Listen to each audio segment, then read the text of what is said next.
All right, welcome everyone. We are live. I want to thank everybody for joining us here. We are going to discuss some private eyes with Stephen Sanzeri, and he's going to be commenting on Kenneth Maines. We're going to be looking at Kenneth Maines and what he did, what he didn't do for Dan Hennon, and I've got the 27 pages from Kenneth Maines to Mr. Dan Hennon, dated May 30th, 2019. Today is December 6, 2020, about 12:05 p.m., and I am joined by Stephen Sanzeri. How are you, Stephen? Hi, Greg. How you doing? I'm doing pretty good. Should I call you Stephen or should I call you Mr. Sanzeri? No, Steven's fine. Okay. Greg, come on, man. No, first names. I just see this, Mr. Dan Hennon, and just want to, say, No. how do I address a private investigator? Be cordial here, or do I be as professional as possible? But I'm just having a little fun. It's Sunday. It's been a crazy time, crazy day, crazy year. So I figured, why not end some of this craziness? We got about 1 month left, and then 2020 is done. And I know that you have experience as a private investigator, as a police officer, and as a bounty hunter. So I thought it would be good to get you on here and kind of get your view about Kenneth Maines. First, let me ask you this.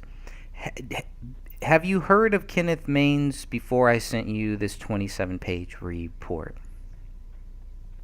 No, I've never heard of him before that. Yeah, I've never heard of Kenneth Maines until Dan Hennon put this out and let us know who he had hired, and we got this 27 pages. So we kind of both, sounds like both of us kind of started out with the same type of, well, okay, we don't know who this guy is. We don't need to know who he is really. What we need to know is, what does he say in these 27 pages? And is he going to come to the same conclusion that many of us have come to, that based on the facts that there is nothing to prove David Crowley guilty? Or is he going to toe the company line, the same line that we've been hearing, and David Crowley is guilty, don't worry about it, these aren't the droids that you're looking for, just go on, life is great, just forget about 3 people dying, forget about this little girl who had her arm actually ripped off, shot in the back of the head, forget about the wife who was shot maybe twice, maybe three times, both of her arms are gone, let's just forget about all that, life is good. Let's go on. David Crowley is guilty. No, we don't have a suicide note. No, we don't have any evidence that David Crowley is guilty, but screw it. Let's just act like he is, and we can all feel better about ourselves. And that's kind of where things got crazy, because once we were told to do that, obviously it's like a big middle finger kind of goes up, even if it doesn't go up physically. Mentally, it did go up for me, and I think it went up for a lot of people. So now that you know a little bit, and I'm sure once you got this 27 pages, Stephen, I'm sure that you looked into who Kenneth Maines was, what he's done. His resume is good. He's got a very extensive one, and almost had a TV show on the History Channel. Not sure what happened with that, but for whatever reason, when he read all the documents that Dan Hennon gave him, he decided that the police were right, and that that's basically it. He didn't call us crazy, but that's okay. We've been called worse. But so let me ask you this, Stephen. You've read these 27 pages. What are some of your thoughts about this investigation that Kenneth Maines did? To support Kenneth's background, I can see he's more than qualified, from a former Marine to working in law enforcement to being a PI and working some big cases. And part of his mission is cold cases, and I think that's why Dan sought him out, was because he takes cases that have a possibility of being solved. I'm sure most of them are homicide cases that law enforcement overlooked or what have you, and he takes a case for plaintiff's family to prove somebody did it or what have you. And when I looked at the Crowley family case, and we had that podcast earlier last month, and then now looking at the investigation by Kenneth Maines, what I come out as a broad stroke, Greg, to open this up, is that I don't think he was looking outside the box.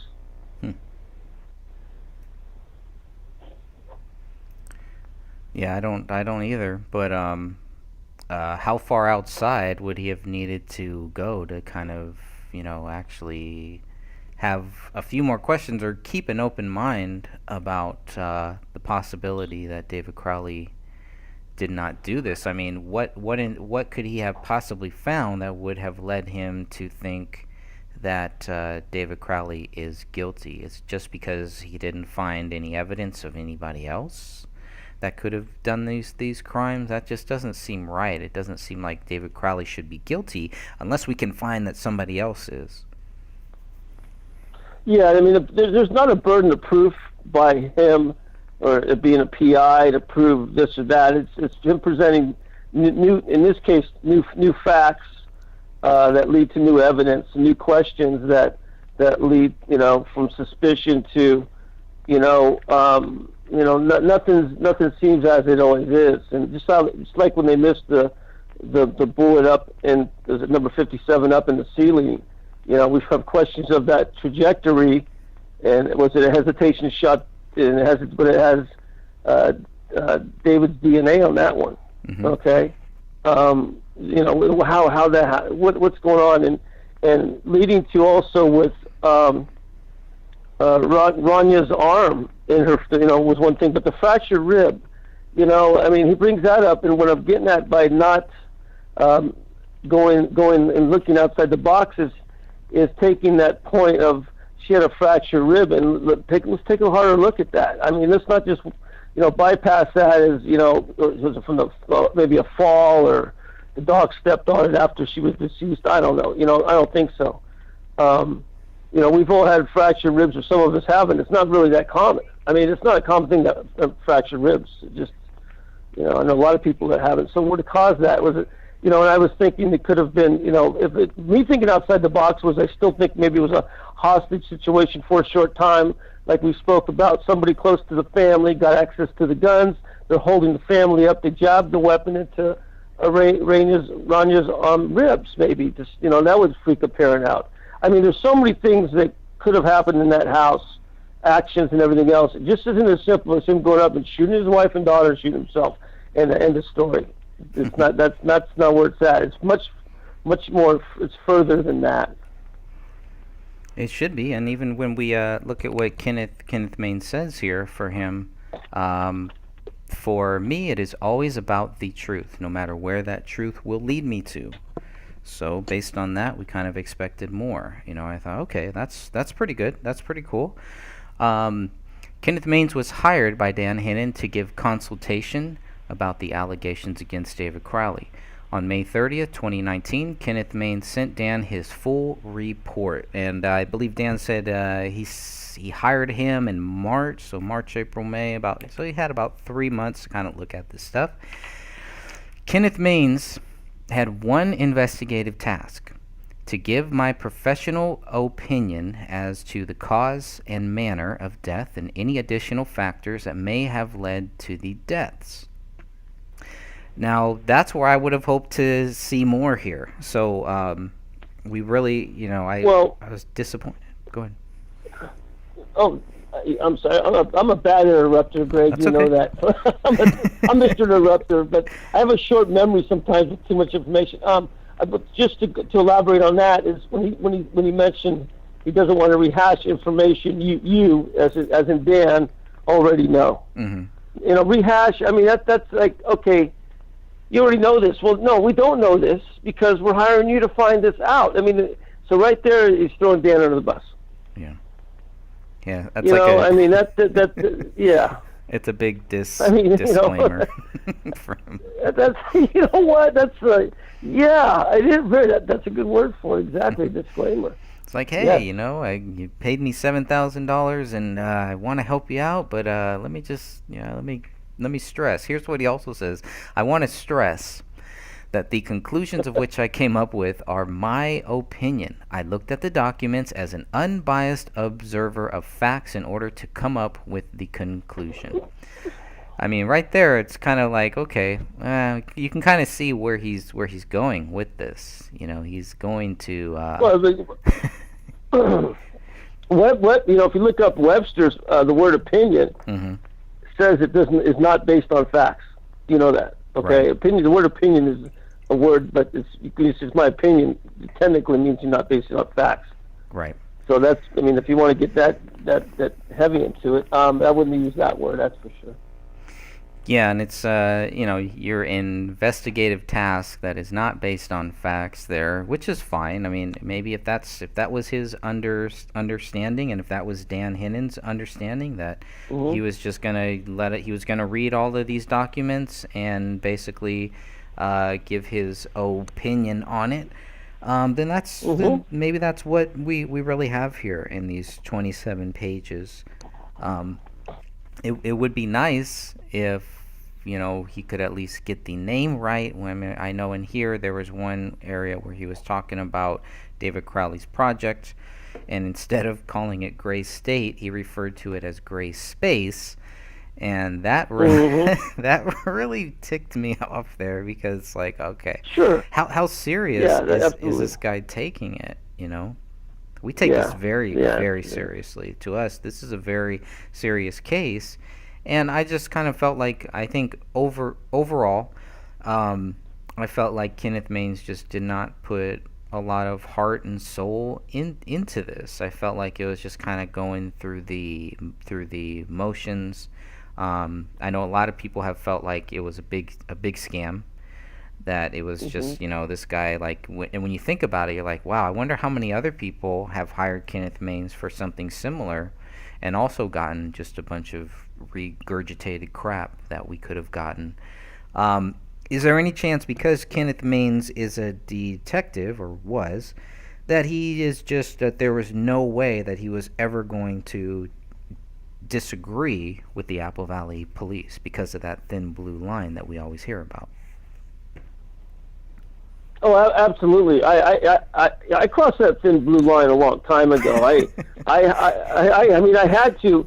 I even had friends that were cop friends when I was a cop that didn't really talk to me anymore. It was like I left the society. But you know what? I mean, they should know. I mean, it wasn't like I was now some defense attorney and this guy's a child molester and he gets off. I mean, everybody has a right to defense and all that kind of stuff. But being a former cop, I guess I saw not really great arrests and great reports and great PC and elements, but the DA filed on it and they plead to some crap, and the guy still has a little low octane misdemeanor he should never have had. Versus, I've seen guys arrest a guy for having Berkeley Farms milk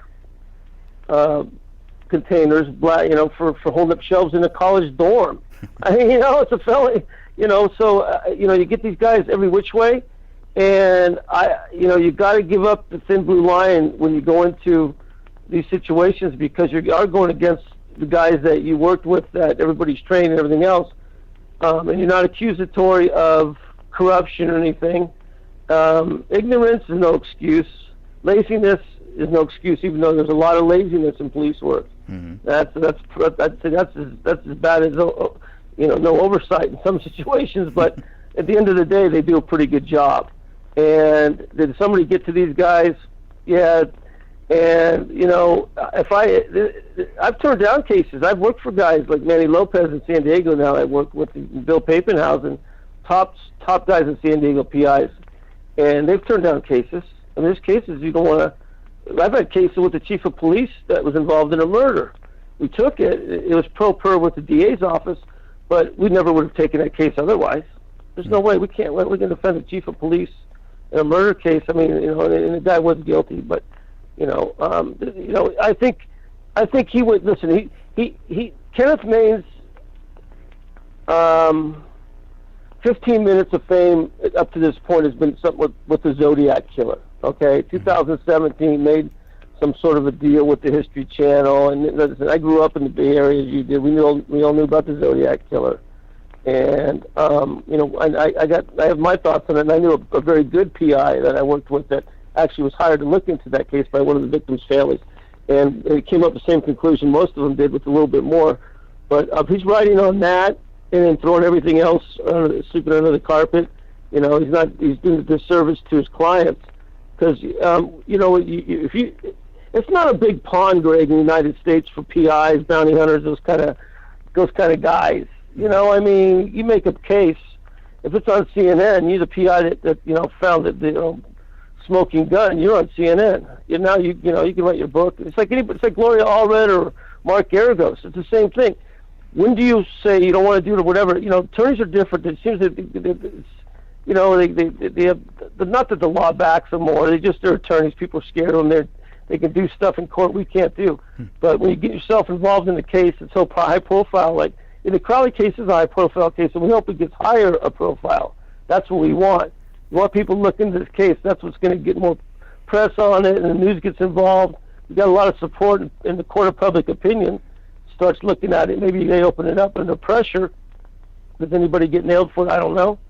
The thing is, everybody does their job. If you go into a PI and you cross that line as a former cop, not that you're going to get the big case. I was fortunate enough, to get the big cases. You got to keep going forward. You already swam with the sharks. You can do it again. And you know what? I've had the things. When whether threats or feelings or eyes on me or whatever. And I think every big case has that, no matter how you're involved. So yeah, I think he could have. He could have held back the reins on this case, most definitely. Yeah, and that's sad. That's sad because it's like he said, he wasn't hired to solve the case. We weren't expecting him to solve the case, but we were expecting him to contribute to it, to maybe add something to it. He basically on page 27 at the very end, he says that that the police are correct in their final conclusion of murder/suicide committed by David Crowley. If a cover-up by the police is something that individuals want to point their finger at, I will say this unequivocally did not happen. A conspiracy by that many sworn police officers with nothing to gain is preposterous and did not happen. Oh my God! Oh, Greg, what page are you on? I'm on page 27. So if you scroll down, oh wow, yeah, if you scroll down there, spoiler. Well, but you're really flying because this is stuff later on. We'll go back. Well, we can digress later, right? Yes, yeah, for okay, for what sure. Page you say it was? 20 what? Page 27. Looks like the second paragraph of page 27. All right. Yeah. Wow. In my opinion, it is my opinion that the police are correct in their final conclusion of murder/suicide committed by David Crowley. If a cover-up by the police is something individuals want to point their finger at, I will say this unequivocally did not happen. A conspiracy by that many sworn police officers with nothing to gain is preposterous and did not happen, Stephen. It did not happen. Case closed. Yeah. I don't know. That's an opinion. Yes. It's preposterous. It's an opinion because preposterous is a word of feeling and of denial of any. It's preposterous. I mean, you don't say that's a preposterous home run. You said he struck out 4 times. It's a negative. It's my God, yes. That's too funny. Yeah, and I mean he has to mention a police cover-up. Okay, because at some point, sure, I'm definitely open to a police cover-up. Not saying that the police killed David Crowley. They don't have to be part of the crime. They can still be part of the cover-up, right? Oh well, yeah. I mean, okay, that's not a large department. You know what? The chief, they don't even get to the chief. They get to the guy who's the head of the detectives, division. Investigation is the head of the maybe there's 2 homicide detectives there. Mm-hmm. You know what? They know how each other roll. Something comes down the line, they're both on the same page. Their boss says, hey, you know what? Blah, blah, blah. whatever. And it doesn't go any further than that. Yeah. I mean, when you work, I work patrol and the bureau. I had no idea what the bureau was doing. I mean, we didn't even care. I mean, you can nobody. There's the checks and balances. Nobody's watching over your shoulder every second. Right. So they could have sure. I mean, it's just like the Calaveras and Philip Marshall case. I know that went to the sheriff. I mean, that went to Coons. But this here might have just landed on the desk of the, maybe the investigator, because the chief's probably a good old local boy who was a quarterback at the, high school or something, I mean, I'm just saying, I mean, really, that's how it usually is. Right. Well, I mean, let's think about that. So you're a cop. You're investigating a case from day one. The very first day you walk into this crime scene, you see these bodies, you see all the stuff, blood written on the wall, there's blood on the laptop, blood here, blood there, blah, blah, blah. You're trying to do your job. Within 24 hours, your boss comes out and says that we're treating this as a murder-suicide. You're probably not going to do anything or say anything, at least publicly, that goes against that, right? No way you will. There's no. Yeah, you're not going to get another job. That's the thing. If you rat cops out, you don't get hired by other departments, even if it was the right thing to do. So you're screwed. I mean that really is true. I mean, you can't go anywhere, and if you do, you're really screwed. They won't cover you on traffic stops. So really, you're gonna go along with the pro quo every time. Yeah. Yeah, and it's these key words here on page 27 that Kenneth Maines mentions. Like you said, unequivocal, this is my opinion. But then he goes to the one thing that I was really hoping he would not go to, is the conspiracy. A conspiracy by that many sworn police officers. And it's like, okay, that's fine, because I can agree with that too. I don't believe that all of that many officers, however there are, 20, 30, I don't believe that many police people, part of the Apple Valley, part of the sheriff's department, even part of the BCA, I don't believe that they all conspired to cover up David Crowley's murder. But like you said, it only takes one at the very, very top. So it's just like there's not a lot of room left open for, okay, well, maybe it doesn't have to be a conspiracy between all of these cops. Maybe something at the very top happened. But at the same time, why even mention that? Why even look at that? You're not hired for that, right? He makes it very, very clear of what he's doing. Where is he getting these things that there's a conspiracy, et cetera, et cetera? It's from Eric Nelson's film. Eric Nelson's film called A Gray State. You could tell that he watched this and was one of those people that was influenced by it, and really, saw that movie, and that's basically it. And a lot of the things that we read in these 27 pages is all going to go back to that.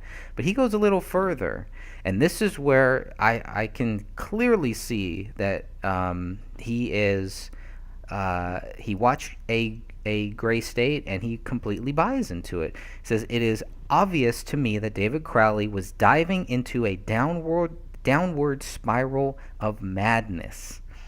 Lots of these trigger words that, people who want to believe that David Crowley was going crazy. Where is the evidence in any of these documents here that there was a downward spiral for madness? It's not there. We have the documents. We have David's his text messages, all of that stuff. We have all of that stuff from the last couple months. Nothing like that shows that he was going downward. He had everything to live for. This film was picking up. They were going to do something very powerful with it. They were going to make it into a TV show. Where is he getting this spiral for madness? It doesn't make sense. But then he goes on to say whether this was from the pressure of having to create the quote unquote Gray Space movie. So he doesn't even know that this was going to be turned into a TV series, and that's fine. I still think there's still a lot of people that don't know of that Gray State. Let me tell you, as a fledgling producer, and I did the Bounty Hunter television shows, the field producer for 2 seasons. That getting the show off and people interested, if you're going to call that pressure, that's gold pressure. I mean, my God, if anybody even looks at it, you're going out for beers. I mean, that's a great time. It's the best time in the world if you're getting attention to your project. That's not being down on yourself or depressed. I mean, come on, Wow, every time I sell a book, I want to celebrate. It's crazy. That's right. No, this guy. You know what? He's looking at those are all week outs for, and it's like a 3.5 stage, or 3.5 act play or something. Yeah. Or 4.5 act play. Wait, you can let us hang. Let us hang on this thing. I mean, he doesn't like I said, didn't think outside the box. I don't think he even climbed in the box. I think he just. And what did he get any what other sort of documents did he get from the police department? Right. Nothing. He just Nothing, took whatever Dan Hannon gave him. I don't even know if he asked for anything else other than what Dan Hannon gave him. Yeah. Well, you know what? The thing is that you go under subpoena. A case like this, you have who's an attorney, and he writes a subpoena request for, the case is adjudicated, right? They're not looking at anybody else. I want everything, and you get everything. Right. And look through that. Just Dan's got a lot of things on his plate. I mean, he handed him what he needed to hand him, and this guy here, he knows what Dan and all of us look at. That doesn't make us a bunch of conspiracy nuts, but that he looks at the film and he draws a conclusion that this guy, oh my God, look at this. But what's outside the box is that he's stepping maybe on somebody's toes, and maybe call it conspiracy or not. The directives for this crime scene wasn't Apple Valley Police Department. It was Apple Valley FBI office. You know what I mean, or what have you. Somebody was calling the shots above their pay grade in that town. It's obvious. I mean, it's not like he came out with. It's not even like it was a copyright violation with Walt Disney. They probably have FBI agents on your porch. You know what I mean? It's not even that. It's just this guy. This guy did something that's probably even bigger and greater.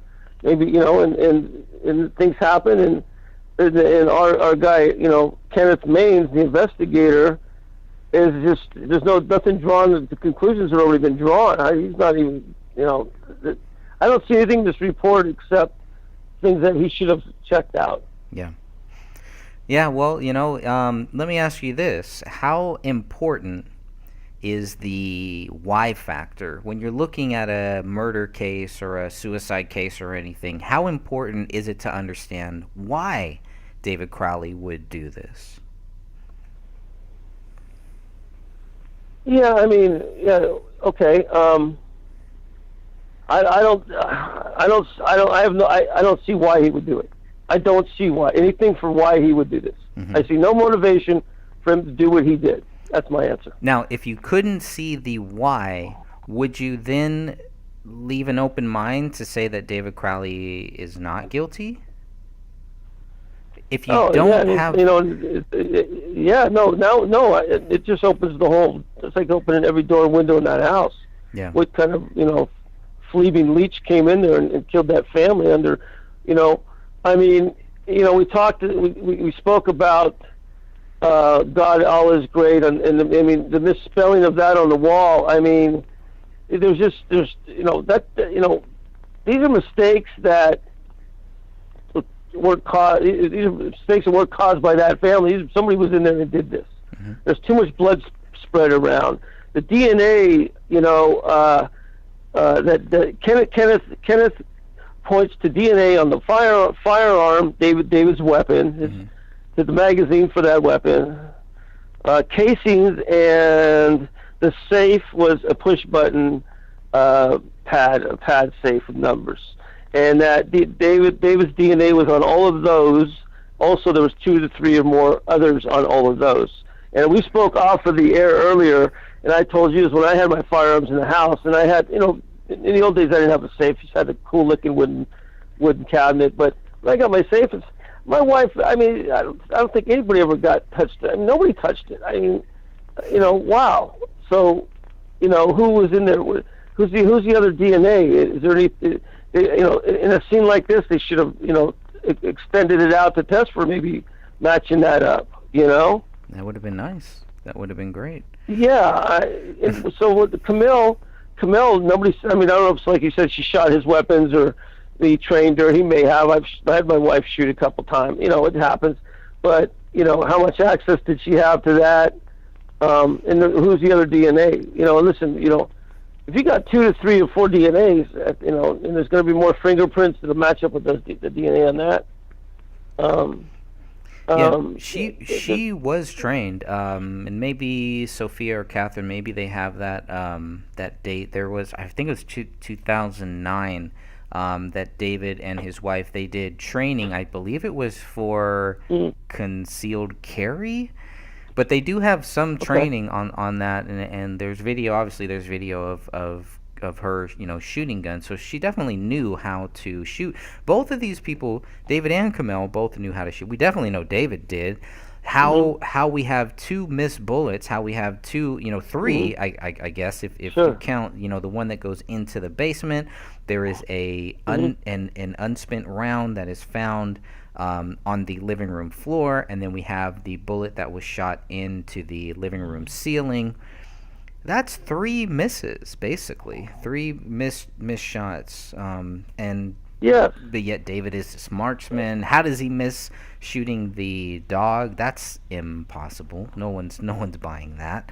I'm not buying that one at all. But the reason I ask about the why in this case is because Kenneth Main says that question, we may never know the why. And we hear that so often, and it's like, okay, if you don't know why David Crowley did this, why the hell are you assuming David Crowley did this?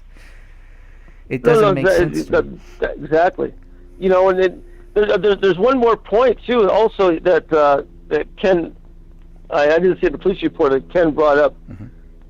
Is that David's garage was, immaculate, totally organized, perfect, every tool, everything in every place.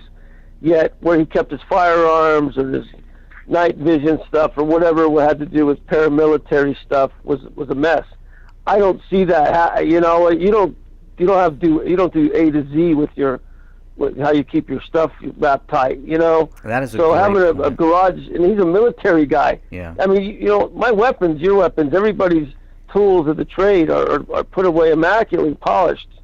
So you don't, especially for a man who, if he's preparing for, end of days or something, where he's going to have his guns, everything's going to be organized, man. Right. Not his garage with his, 3/16 wrenches. That doesn't make sense. And I would have looked into that. That means somebody went through his house. You could go into a bedroom and toss stuff around in 2 minutes to make a guy, look like he's seesawing on, dual personalities, because his kitchen you could eat off of. I mean, that's stupid. He was organized. He was an organized guy. Filmmakers are organized guys. You have to be. You have to have. It's all about organization and things are in order, in chronological order, and the best movies are shot in sequence. Yeah. And that's how you do it. This guy was that guy. That's what makes, when we look at David Crowley's house, because we've had a lot of commenters. Of course, these are usually people who want to think David Crowley is guilty, but the house is messy, it's so messy, this and that. But when you look at how organized David was, it makes me wonder if the reason the house is messy is because people are going through the house looking for something, because there's a struggle, all of these different things that people just don't want to even think about. Oh, exactly. And the thing is, too, it's like with Phil Marshall. I just digress to that because that's one of our other topics. It's the same situation, basically. Is with Phil Marshall, they took the computer, they took this. We don't know what's in these houses. We don't know, because they left Crowley's computer stuff. Maybe they knew which one to take. Mm-hmm. I don't know. And if you're a filmmaker, I can tell you right now, you got you got terabyte, hard drives. Yep. I mean, come on, you can't hold the material on thumb drives. So where are those at? There's you look at it as his occupation, Not that he's just some kook who made a movie because he was in Afghanistan twice and married a Muslim. I mean, that's the narrative on this. Right. I mean, you know what? A lot of people believe it. You know, hey, listen, shit, it's the war. Oh, it's terrible. He came back. He flipped. Man, you know what? It's not. He wasn't on, steroids, and losing weight can be a little bit of stress and all that stuff too. They found no meth in the house. They found no, cocaine.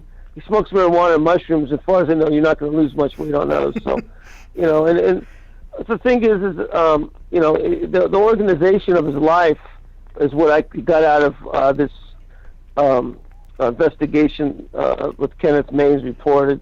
I would have looked into that, like we spoke about. What do you mean Can you elaborate a little bit on that? Well, Kenneth Maines was talking about the garage being all tidied up and all of his weapons and things in the house that related to his military stuff. That was a mess. Mm-hmm. Right. Why I question why the difference. Yeah. Which I don't know if Kenneth Maines knows what movie props actually look like, but what he was basically seeing is props for David's past projects, all that stuff. The only military thing that I saw in the basement was his bag, and I'm not exactly sure what you call that, but it's a big green bag, and it looks like it has a bunch of probably his real stuff in there, and it's right next to one of those doors. But yeah, I didn't see anything like that. I mean, and when you look go ahead. Sure. Well, the military props. I mean, you can have 5, 6 plastic M16s. You're not going to have them laying around the floor and stuff. You're going to have them laid up against the wall. And right. I mean, that's what I'm getting at. It didn't follow what I would think. And I wonder where he got some. Sounds like maybe he got some other pictures. Yeah, I just sounds like he was just kind of reaching. He's like he went through the photos, and that was basically it. There really wasn't too much to it, but yeah. So now that we've cut to the chase there, though, I do want to go and I'm going to go and jump back a little bit back into some of the other things here that Kenneth Maines has said, and feel free to stop me at any time here, and we'll definitely. Now, I also want to thank everybody who's in our chat room too, and if anyone in the chat has any questions or comments or anything like that, please make sure to go ahead and point those out, and we will continue on here. Let's see. Mr. Maines said if I were the lead investigator, he'd want to know as much as possible about David and Kamel's upbringing, religion, schooling, education, family, mannerisms, hobbies, propensities, etc. As a consultant, I am and can only be concerned with the information provided to me. In this case, we have 3 victims. Now, that's the key word, 3 victims. Is he talking about the family dog, or is he saying that David Crowley is also a victim here? No, he's talking about David, not the dog. So he's calling them victims. I mean, probably using it as a loose term, is like them. That victims is that they suffered a hardship as a victim. That's what he's probably getting at, I guess.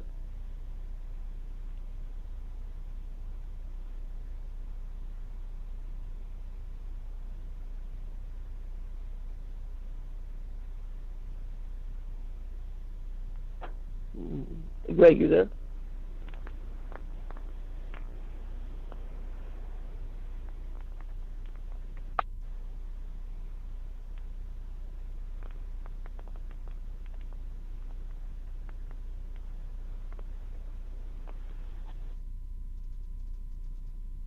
I might have lost. I don't know. Testing 1 2. Test 1 2. See if anyone is there. May have lost my connection. Let me know if you can hear me. If anyone in the YouTube chat can hear me too, please let me know there. That was weird. Had a little weird drop there for a second, but that's okay. Not going to stop us, no matter what. We will keep on here. So, Stephen, if you're still there, if not, try to jump back in, but hopefully that we didn't lose the whole stream. But this is why we do a backup as well. So Oh, there you are, Greg. Are you I'm there? sorry, Okay. Greg. Something happened. I lost you. Yeah, I lost everything too. So I'm just making sure everything is okay. Oh, The good. chat room is still Good. looks like it's still live. Okay, so it looks like we can hear you. Okay, cool. Yeah. All right. Cool. Well, that was a little weird, but that's okay. That's okay. We'll chop it up to Paleo. We'll just blame the dog for that too. So we were saying we have Yeah. 3 victims here, which I found very curious. But yeah, the way that you talked about why he would say 3 victims, okay, that does make sense to me. Yeah. Sure, I think so. I think it is very important to also know. I think he brings up a great point here to know about David's past, his upbringing, their religion, et cetera, especially when we're talking about some of the things that we see in that house. You know, at first I wasn't sure if David was a Christian, and of course, you know, anyone can call themselves a Christian. It doesn't mean much. Only God really knows who Sure. is and who isn't. But if you call yourself a Christian, you know, I'm going to take that seriously. I'm not going to just say, no, David wasn't a Christian because of this, and that. I don't know. Only God knows. But it is very curious because you have a lot of people who, you know, and rightfully so, who are looking at every angle. Okay, well, maybe it was this. Maybe it was Kamel's family. Maybe, you know, it was some type of a Muslim killing. You know, David married this Muslim lady, and Kamel's parents didn't like that, which all makes sense until you actually figure out that none of that is true. The families had a very good relationship. Kamel's dad bought David a car, I think back in 2009 or 2010 or something. You know, they were very close, and so all of that stuff turns out not to be true. And Kamel went to a Christian school while in Texas. I mean, so I don't know exactly. I understand why Kenneth Maines is saying if I was a lead investigator, why I would want to know as much as possible. But that's talking about Jim Gummert, and I think Jim Gummert did know all of this stuff. I think he did know what type of upbringing they had because he had spoken with David's family. He spoke with Kamel's family. So he did know all of this, and they still couldn't prove that David Crowley was guilty. And I think that's where a lot of people, you know, they forget that big point of why did the investigators come to the conclusion that David Crowley was guilty? And the only reason is because they couldn't find any evidence that would lead them to think that somebody else was guilty. But how much did they really look into it? They spent a lot of time looking into trying to prove David Crowley guilty. And once they realized that they could not prove David Crowley guilty, how much time did they spend trying to look into other possibilities?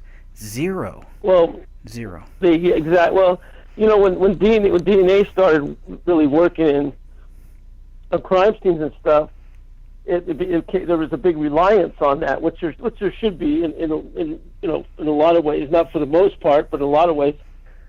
But you still have a crime scene, and a crime scene like this, it's like this, Greg. You have 4 or 5. You have 5 pieces of butter. It gets warm, everything kind of melts together. So when you're at the crime scene and you see all this laying around, you see the bodies and bullet holes everywhere. That's you take pictures. That has to soak in. You just don't figure things out all the time, and it'll soak in. It might be in your sleep overnight as an investigator. It's happened to me it's the case I'm working now many times. I'll wake up and there's something that clicks, and so those little pads of butter over time just melt, and everything kind of starts coming together. So they draw conclusions too early, and so now we're going to rely on DNA. It's going to go off to the FBI lab or whatever it's going to be. Okay, we got blood and this and matching that, and there's going to be something in there, whether it's a bullet in the ceiling or what have you. And we're not for sure honest or not with DNA or any DNA is on that at all. We're going by what they say, but let's say benefit of the doubt it has David's DNA on it.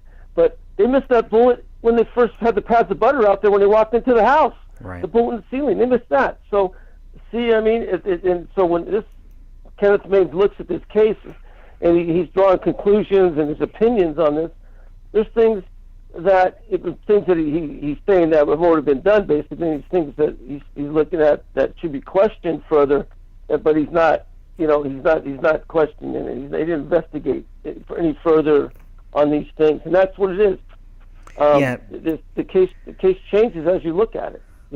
Yeah, he's not critical on the results. He's not critical on what these conclusions are. No criticism towards that. There's some, they should have done this too. They should have done that too. Sure. But it's not like, okay, well, wait a minute. They didn't find David Crowley's DNA on that gun, on the actual outside of the gun. They didn't find his blood on any of those bullets. These are simple things that we didn't want to say, hey, Kenneth, this is what we see.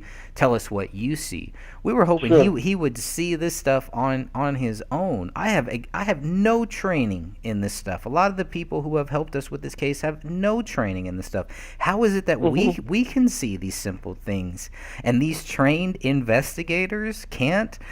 I'm sorry, I just do not buy that. It's hard for me. These guys know what they're doing. We've gone over, all of the great things that they've done, all the cases that they've looked into, and you're telling me maybe a dozen people who have no experience in this can see some of this stuff, and these guys can't? There's something really wrong there. That's frustrating to me. Very frustrating. Well, it goes back to the bullet in the ceiling they missed. That's one of the first questions things we spoke about. And would you miss that? If you're really looking around, you got a bullet, a hole in the ceiling is not a common occurrence. It's even that size. You should notice that. And then they found out later about it. Also, you're dealing with it. I mean, how many homicides has that town had or city had in the last 20 years? Right. It's like anything else, you just because you go to the academy, it's practice, I mean. It's crazy. It's just crazy when you think that we gave him, even if he just would have looked at this 40-page document that showed the DNA test results. I was expecting him to say, "Oh, well, how come there was there's a DNA that it doesn't match Kamel. It's 2 or more, but it doesn't match 2 or more people that were in that house." These simple things that we were hoping that he would at least acknowledge them. At least say, yes, you know what, I still think that the cops did a great job, but, these things are kind of weird. These things kind of stand out. He goes through some of that, right? But not on the things that I was really hoping, not on the actual smoking guns that might get people to question what the police say. It's just more of just simple, smaller things that, okay, well, if they would have looked into David's past, maybe they would have found out that he was always crazy or something like that. I mean, it leaves those doors open, but it doesn't leave any doors open to say that anybody other than David did these crimes. So the biggest thing, I guess, that Kenneth Main did was help the people who still think that there was a pact theory between David and his wife to kill their family. I guess at least Kenneth Mains agrees with us on that there was no pact. Yeah, no, exactly. The thing is, as an investigator, you talk. I would have spoke to both parents, and I would have spoke to all of them myself. That's part of your investigation. Right. You go out. This is what you get. This is what you get paid for. You do interviews. You write a report. That's it. This is what he said. He said, we've made a lot of cases that the cops couldn't make because the guy all of a sudden remembered something, or we asked the right question and got the best answer. I mean, it happens. Otherwise, there'd be no private investigators around. They do a pretty good job. I mean, it's you ask the hard questions, and and it happens all the time in cases. And so this guy here is a cold case PI. His goal should have been to get this, you want to make some bones, get a couple of these cold cases reopened, and there was probably something blocking him a little bit. And it wasn't the Zodiac case or, BTK or something. So maybe it wasn't big enough for him to, throw his chips in on this deal. I don't know. But he sure doesn't go out, like I said, doesn't go outside the box. I would have, like I said, I would have called Kamel's parents, father, mother, David. I would have met with them, whatever. Mm-hmm. Said, hey, is there something there? I would have met with all the neighbors. Neighbor next door that called on, that saw the presence in there, or the presence outside with the windows open inside. To all the neighbors. Yeah. Why not? And then maybe that was our fault for not hiring somebody who would actually do that, or who would do that without us kind of hoping that they just would. If I guess because it. Well, that's part. That's what I do now. I mean, it's the client I work for now. No, it's you just don't know your rights. But a private investigator is not. He's not. This guy wasn't hired to, review the. It sounds like he's hired. He thought he was hired to review the report. That's not anybody can review the report. Right. You got to take the report and break it off in pieces and go talk to people that are in the little pieces. You got to knock on doors. I mean, that's how. There's nothing new. There's not going to be anything new unless you go out and beat the street. You can't get anything. It's hard to get anything new. You could be, a subjective or even objective from a report, either way you look at it. Okay, well, you got to go out and have, a practicality and touch and feel and talk to the old man across the street. You see it in the movies all the time, and it's kind of, we laugh, but it is true. The old guy heard something because he was in, aviation, and he knows when the flaps are going down in the wind and what knots the plane's doing because he was in it for 30 years. Right. Those are the little things, the little nuances that make this case. This guy doesn't have a bag of nuances. It's crazy. It's so crazy. Yeah, it is.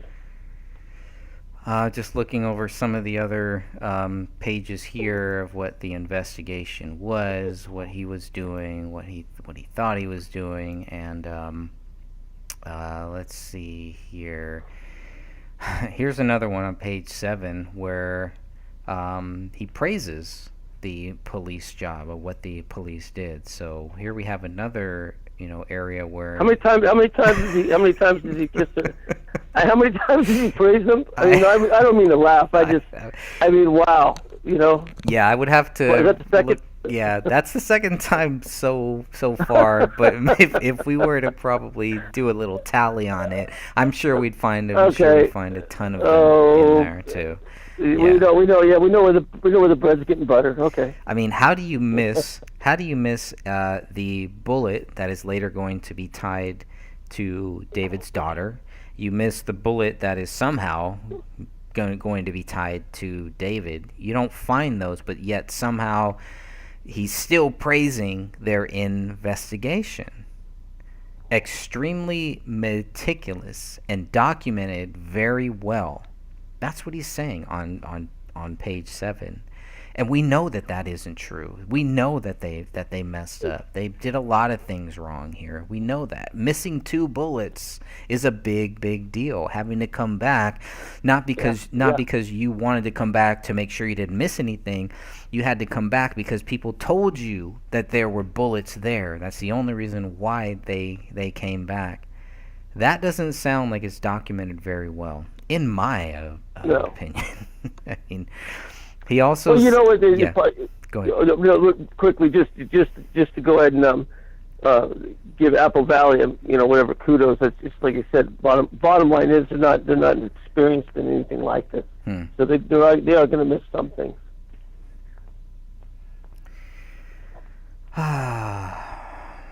Let's see.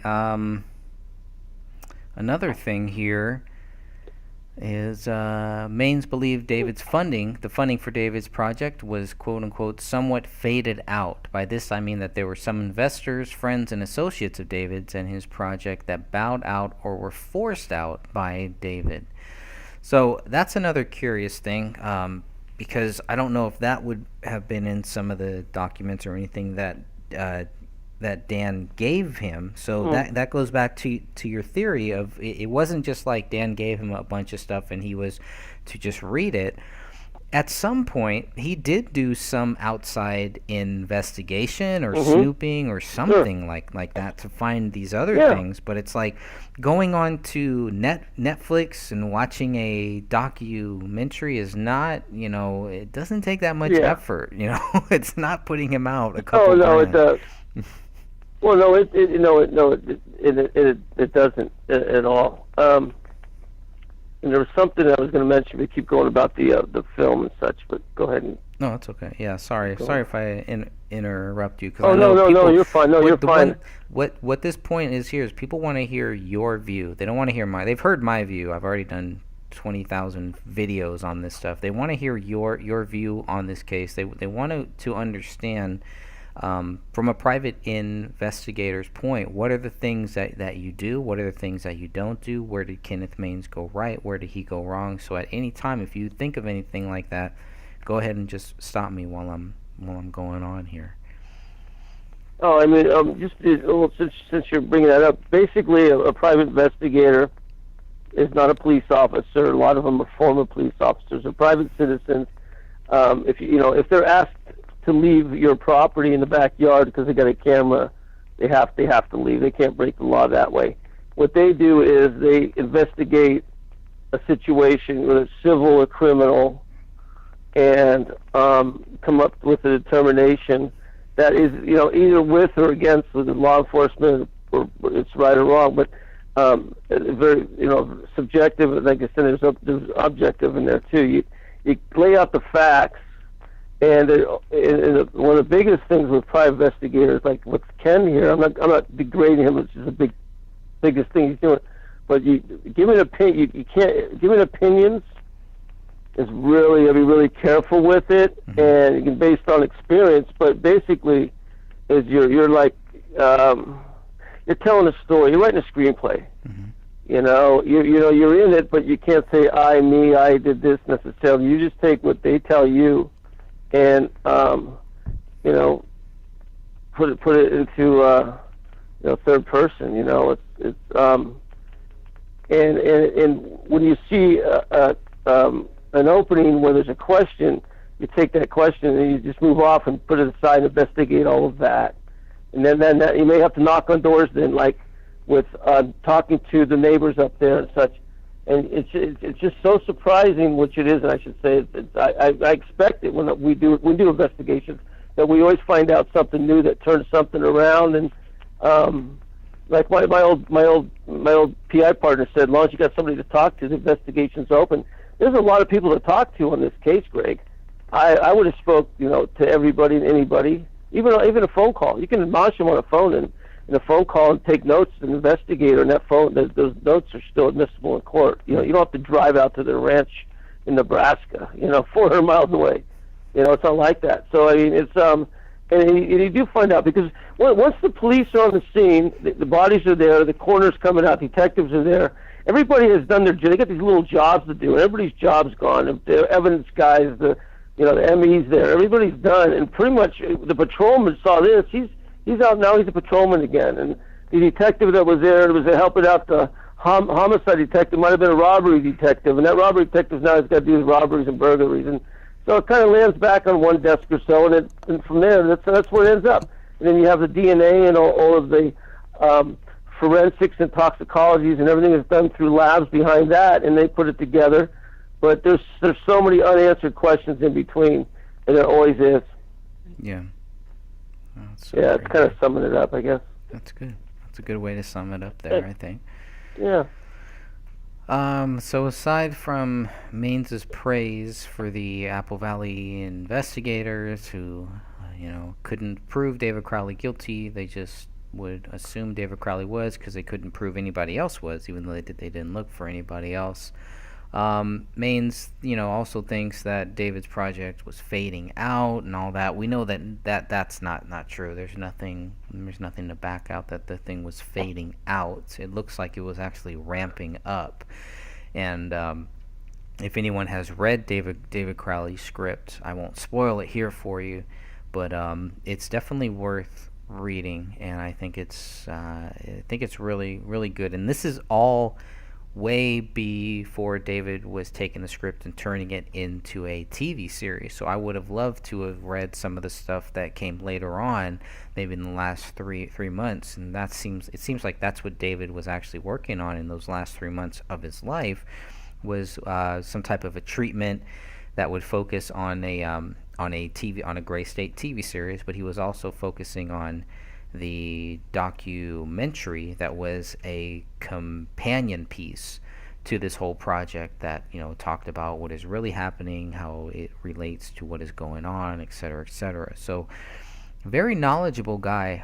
I didn't see any darkness that was overtaking him, as the cops have said, but it seems like Maine saw that too. Everything is downward, everything is going down, and it's just the narrative that they just want to hold on to. That's what is fading out here. Anyone who thinks that David Crowley is still guilty at this point, almost six years later, the narrative that David Crowley is guilty is what is really fading out. And as the years go on, that will fade out even more. The Justice for David Crowley group is growing. The number of people who have questions about this case is growing. The number of people who are still watching Eric Nelson's film and then coming into the group and asking questions, that number is growing, and it's going to continue to keep growing. Our podcast numbers, which we've just started, we do one podcast every month, those numbers are growing, and it's worldwide. So it isn't just like this is a small case. It's not getting the traction that it definitely should, but I do think that a case like this is one that is going to age like fine wine. It's going to get better. It's going to be more potent as these years go by. You're going to have a lot of more people saying, what the hell? How did we miss this case? How did we miss that? How are we still going to hold on to the desperate theory that David Crowley is guilty 5, 10, 20 years later? It's going to be very, very hard, and I think that's why they're hoping. A lot of evil people are just hoping that we just stop and that we just quit talking about this. But it's such a slam dunk case that I think that's why it brings so many new people, so many great people into this case, and I'm definitely glad to have you part of this team, Stephen, here. Regarding the blood writing, this is another thing that Kenneth Maine said. This is done to either stage the scene to look like something it isn't, because it is the motive for the event, or it is for shock value. So here he's claiming either David Crowley staged this scene, that's why there's blood writing, or it's for shock value. What do you think about that, Stephen? Do you think David Crowley would do this to stage his own crime scene, or for shock value, or maybe something else? No. Well, first off, we'll get this straight. He didn't do it, so we'll forget about shock value, any value, and we've talked about that because it's misspelled. Right. And somebody who spoke in the language and married somebody from the faith, and all of his grade is not going to be misspelled, so it takes him out of the whole picture as far as I'm concerned. I bet the family farm on that. Secondly, is if it's misspelled, was it? That goes to. I think it was somebody close to him. We know there was some estranged relationships around the project of Gray State, and did the deep state or whoever called the shots use the people closest to him to kill him? Very possible, because they're not professionals. They had access to things. They probably knew where his guns were at, all this kind of stuff. They could be looking for something. It may also realize they set these amateurs in there that were related to this. They didn't find the right things. Maybe that's why his computer and stuff was left in there. They got nervous. They're not, And so the crime scene being messy, it wasn't like we always go back to Philip Marshall type clean hit. Is that it wasn't a black ops team that went in there and did a surgical hit on the family, because they would have taken the dog out probably too, just like they always do. So I go back to it's somebody closer to David and the family and the project, and they did it for money, and they know there was some strange relationships there, and that's where it went to. And so the guys who pulled the triggers, and we have those rounds that have missed and everything.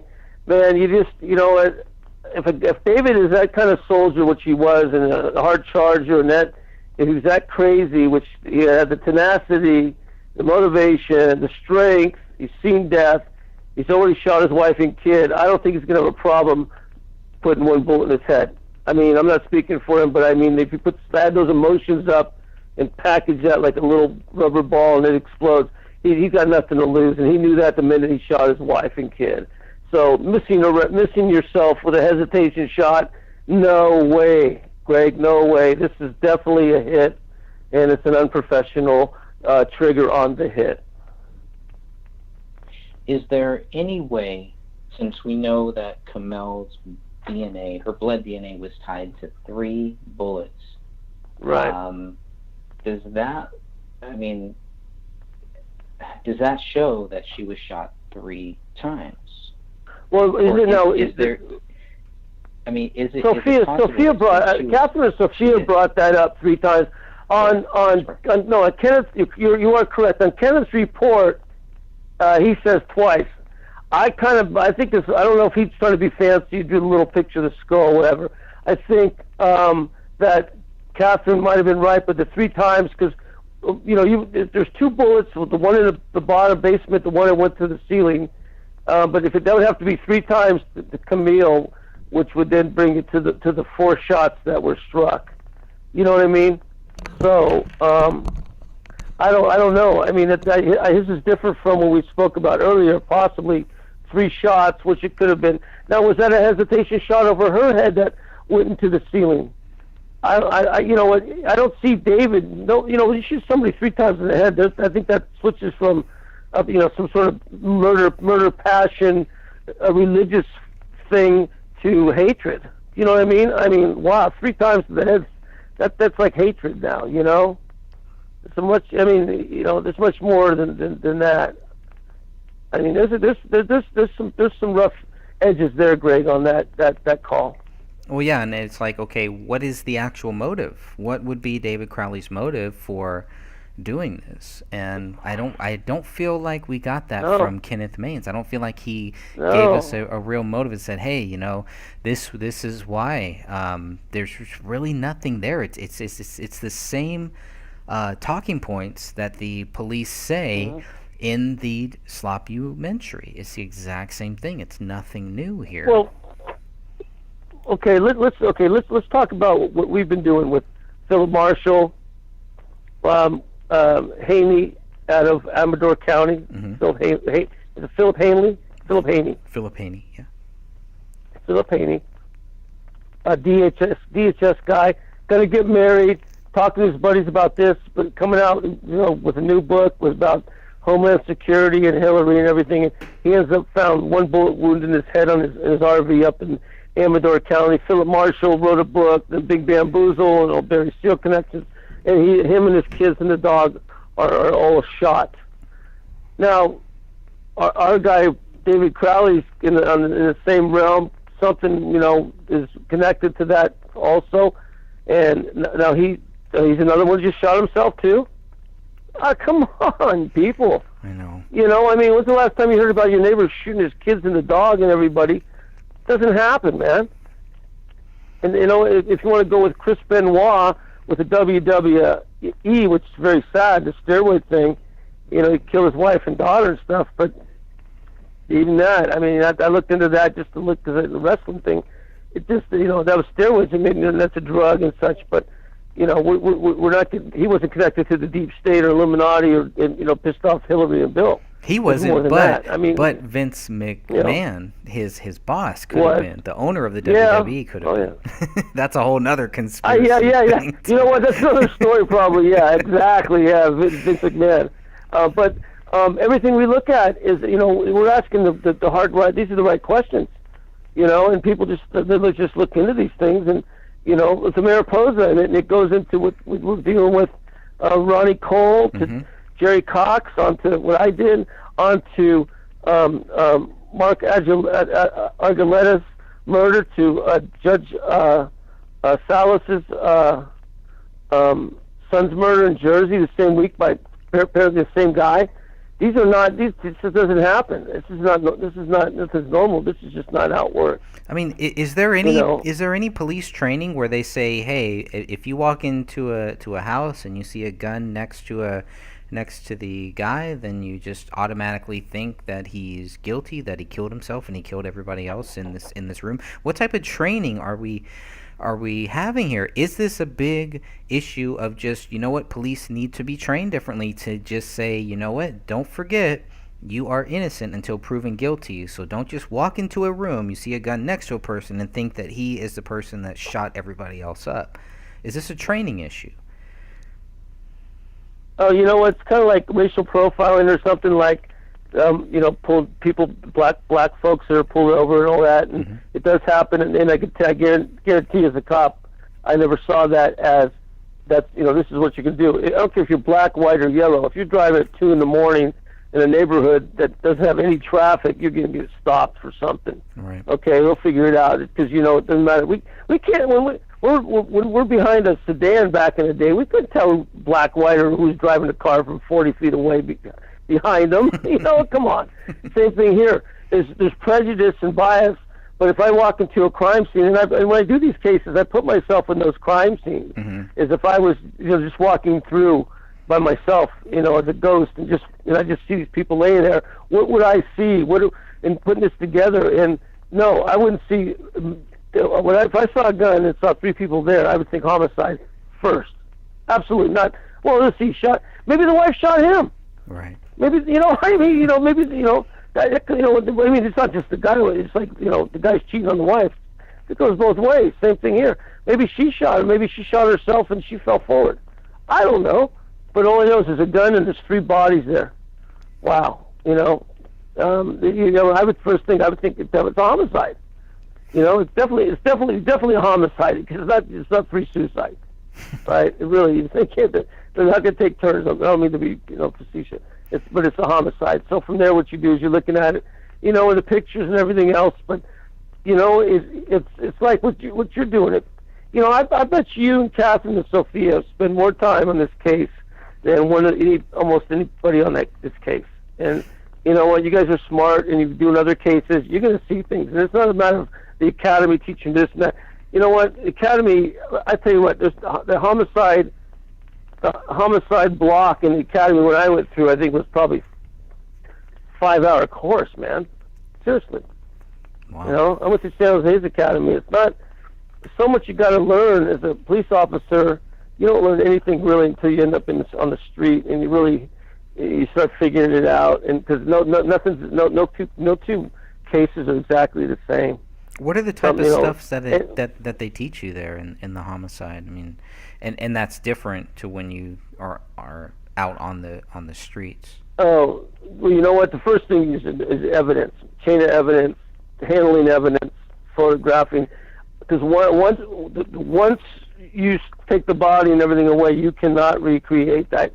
You know what? That's the thing. Is like with Philip Marshall. What they were in and out of there, like 6 hours or something, Greg? Right? Yeah. I mean, you know what? I would have been in there for 2.5 days.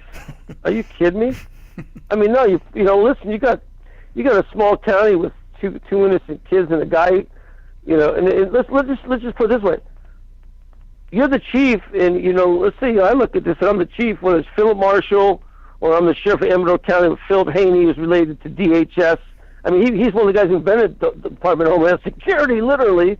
And you got David Crowley, who's this guy, going to film school. This guy's a serious guy. Does this thing. You know what? It's like an athlete or an actor getting arrested for cocaine. It's going to get more publicity. It's juicier. It's a better story. It goes up. It gets printed above the fold. That's what they want. Police chiefs are the same way. So for me, if I was a police chief and I wanted next be the county sheriff, I want this case on the front page, man. I want this done right. I want everything done right. I'm not going to, anything that's kind of hidden or questionable that didn't get to the public. You have to look at that as a private investigator, going, why didn't the newspaper know about this more? What about the, below the fold the next day, second bullet hole in the ceiling found. Ooh, in a town like that plays heavy, man. You get votes from that stuff. I mean, there's other things besides everything. Everything we look at which is sad, Greg, is so dark, and there's always a cover up, Greg. What we do, we look at cover ups. We look at the how, why, and hows, and then we're talking to me about just academy procedures. from 30 some years ago, and I know that hopefully they're better, but it's how much do they learn? How much are they taught versus how much they should know? Or maybe education, and that's what comes down to this here. But if I was the chief of police, then this is a big time case, So then we go to the deep state or possibly or whoever, what he was doing, who got to who, So and they go back to square one. Now, the only way to open this case up. Oh, go ahead. No, please go ahead. Please continue. The only way to open this case up is that we, as a group or us or whoever, have to put evidence forth to law enforcement, the DA, that we have a suspect. I mean, I'm telling you, it literally has to be a suspect. You have to hand them somebody on this. See, I mean, why do we have to prove? Why does it have to be that we have to show that it was somebody else in order to just show that it wasn't David Crowley? I think that's where my mind kind of, I have this mental block or something up. It's like, wait a minute, shouldn't they just know that if it's not David Crowley, if they don't have the proof, if there's not, do we need to show them? Well, the thing. Go ahead. Well, okay. Here's the thing: is they've had the proof in the DNA. They had a second and third DNA on the guns and the ammo and the magazine, correct? So they have what we want. True. That's what I'm trying to say. True. So when you look at all these cold cases, I've been around the groups that are the PIs and attorneys that are getting these guys off of death row. They do get some guys off. It's always on some DNA or something. It's usually the witnesses are either gone or old or dead or whatever. So it's DNA and things like that. And this is not that old of a case. There's still witnesses. Right. This is a good, fresh, cold case. Is that has to lead to them getting an indictment.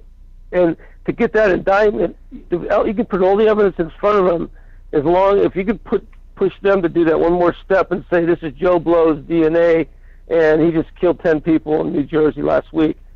Then you got it. I mean, so you're doing what they should have done, and then, like I said, the next move is you got to get a law firm behind you or somebody.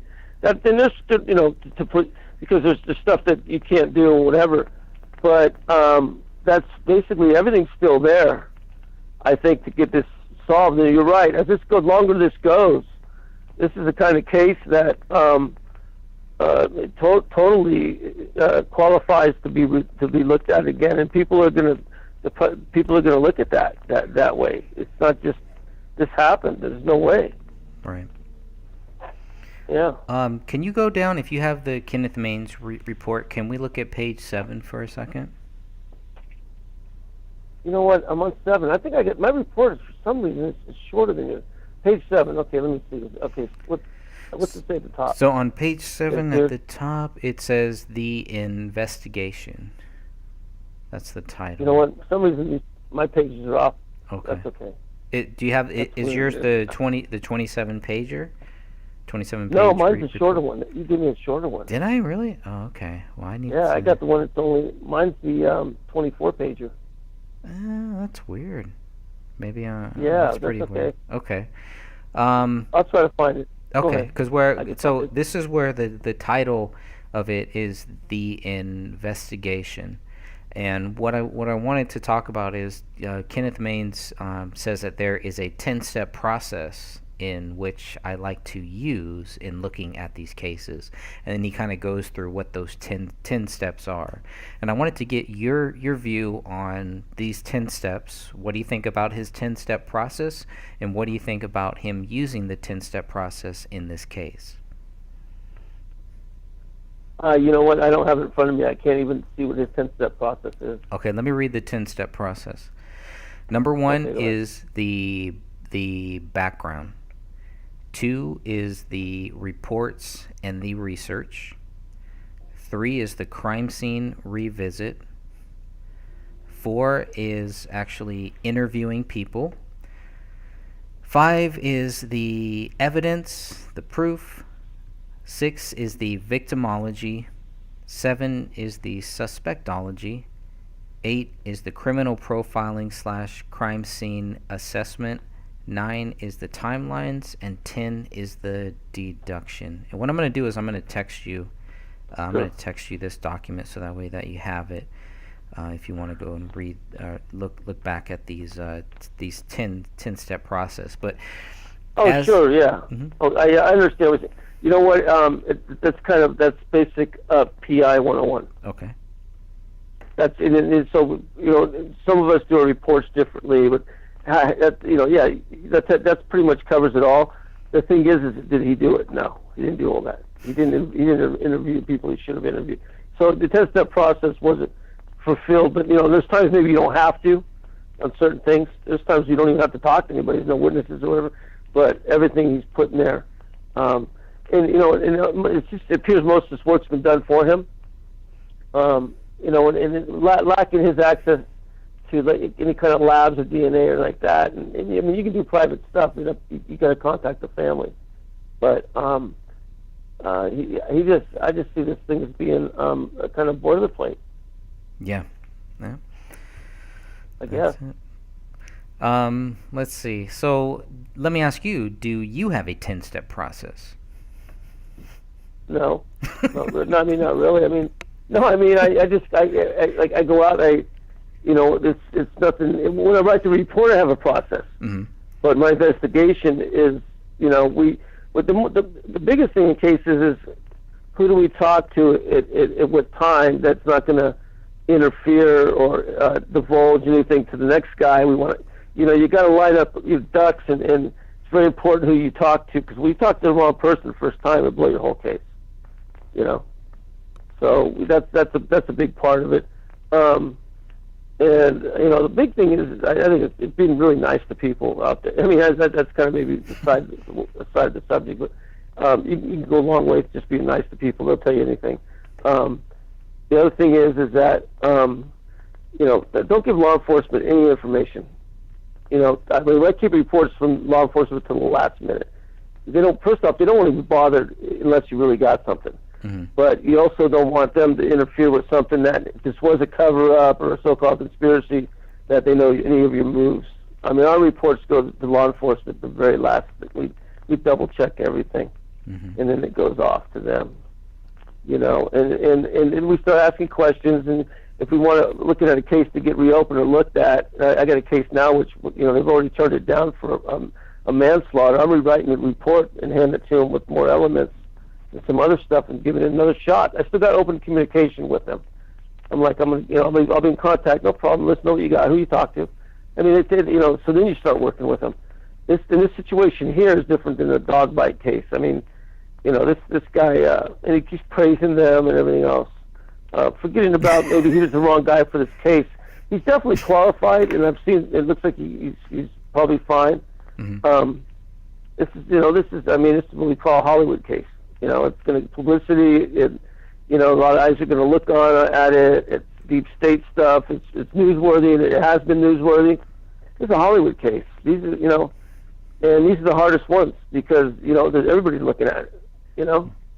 What do you think what do you think would have happened to Kenneth Maines or anybody if they would have came out and said, yeah, there's definitely proof here that we should look deeper into this case? What is the backlash that might have came towards a former police officer, a private investigator, etc.? I've been there, so I know. I almost went to prison because of the same thing that he's doing, but more so, deeper, more personally.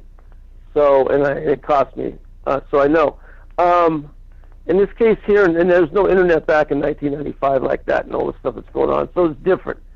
And I've had to put it. I've had to put it out there in the last couple of years myself, and it hasn't been too much. I could see a backlash. I think there's too many whistleblowers out there now that that they're picking their battles on who they're going to go after for who's saying what. I think that's a big part of it. But they got eyes on you, me, this thing, Kenneth Maines, I'm sure, because this is on the internet. And if we say something that's really going to upset the turnip truck, they'll be knocking on our door. I know that. So I think what anybody you're doing yourself, Catherine, herself, myself on this thing is there's a risk. I don't think it's I don't think it's a grave risk. I think that if it goes, wants to be this case gets toward a reopening, or there's questions coming into the police department, I think they're going to go ahead and they're going to go ahead and review what they've done, and they may come out with maybe some sort of we apologize thing, or say now we're working with this new evidence. I did that with the FBI in the Yosemite case. They came to me for evidence 2 years after I went to them the first time. They wouldn't even listen to me. 2 years later, they're asking me for reports during Cary Stayner's trial, and I negotiated my evidence with them. I gave them what they wanted at the time I had it. Listen. At the end of the day, we all want the bad guys, and that's what the cops want. So to do that, we have to, number one, not embarrass them. Number two, work with them, get the right people that talk the right talk and walk the walk, and it can work. It definitely works. It can definitely work. I mean, look, the CIA went to Sam Giancana for Castro. Okay, I mean, they use private people for these.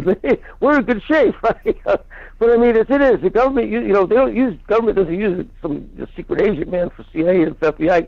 They go down a step to guys like us, maybe, guys like Kenneth Maine, and they're the best guys. The government holds no liability, and you get your name in the paper, right? And then we're not in this just there's careers made out of stuff we do. Maybe Ken's more of a career guy, but I think is that he could ask more questions. I think there's a way to do this case, get it reopened. I really do. I think because number one, the child involved is a big part of it. I think that the court of public opinion, man. I mean, there's a lot of people. There's just some things that weren't necessary, no matter what happens.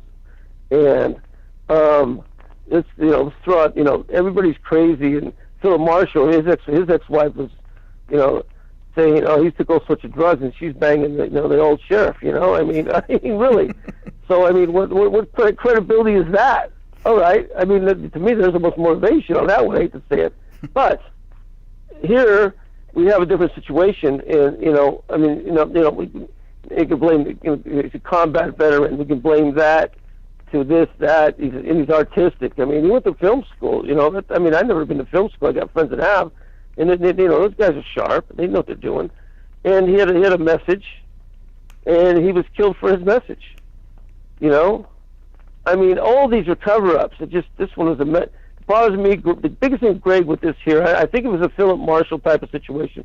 I think we might have been calling it a day a little bit.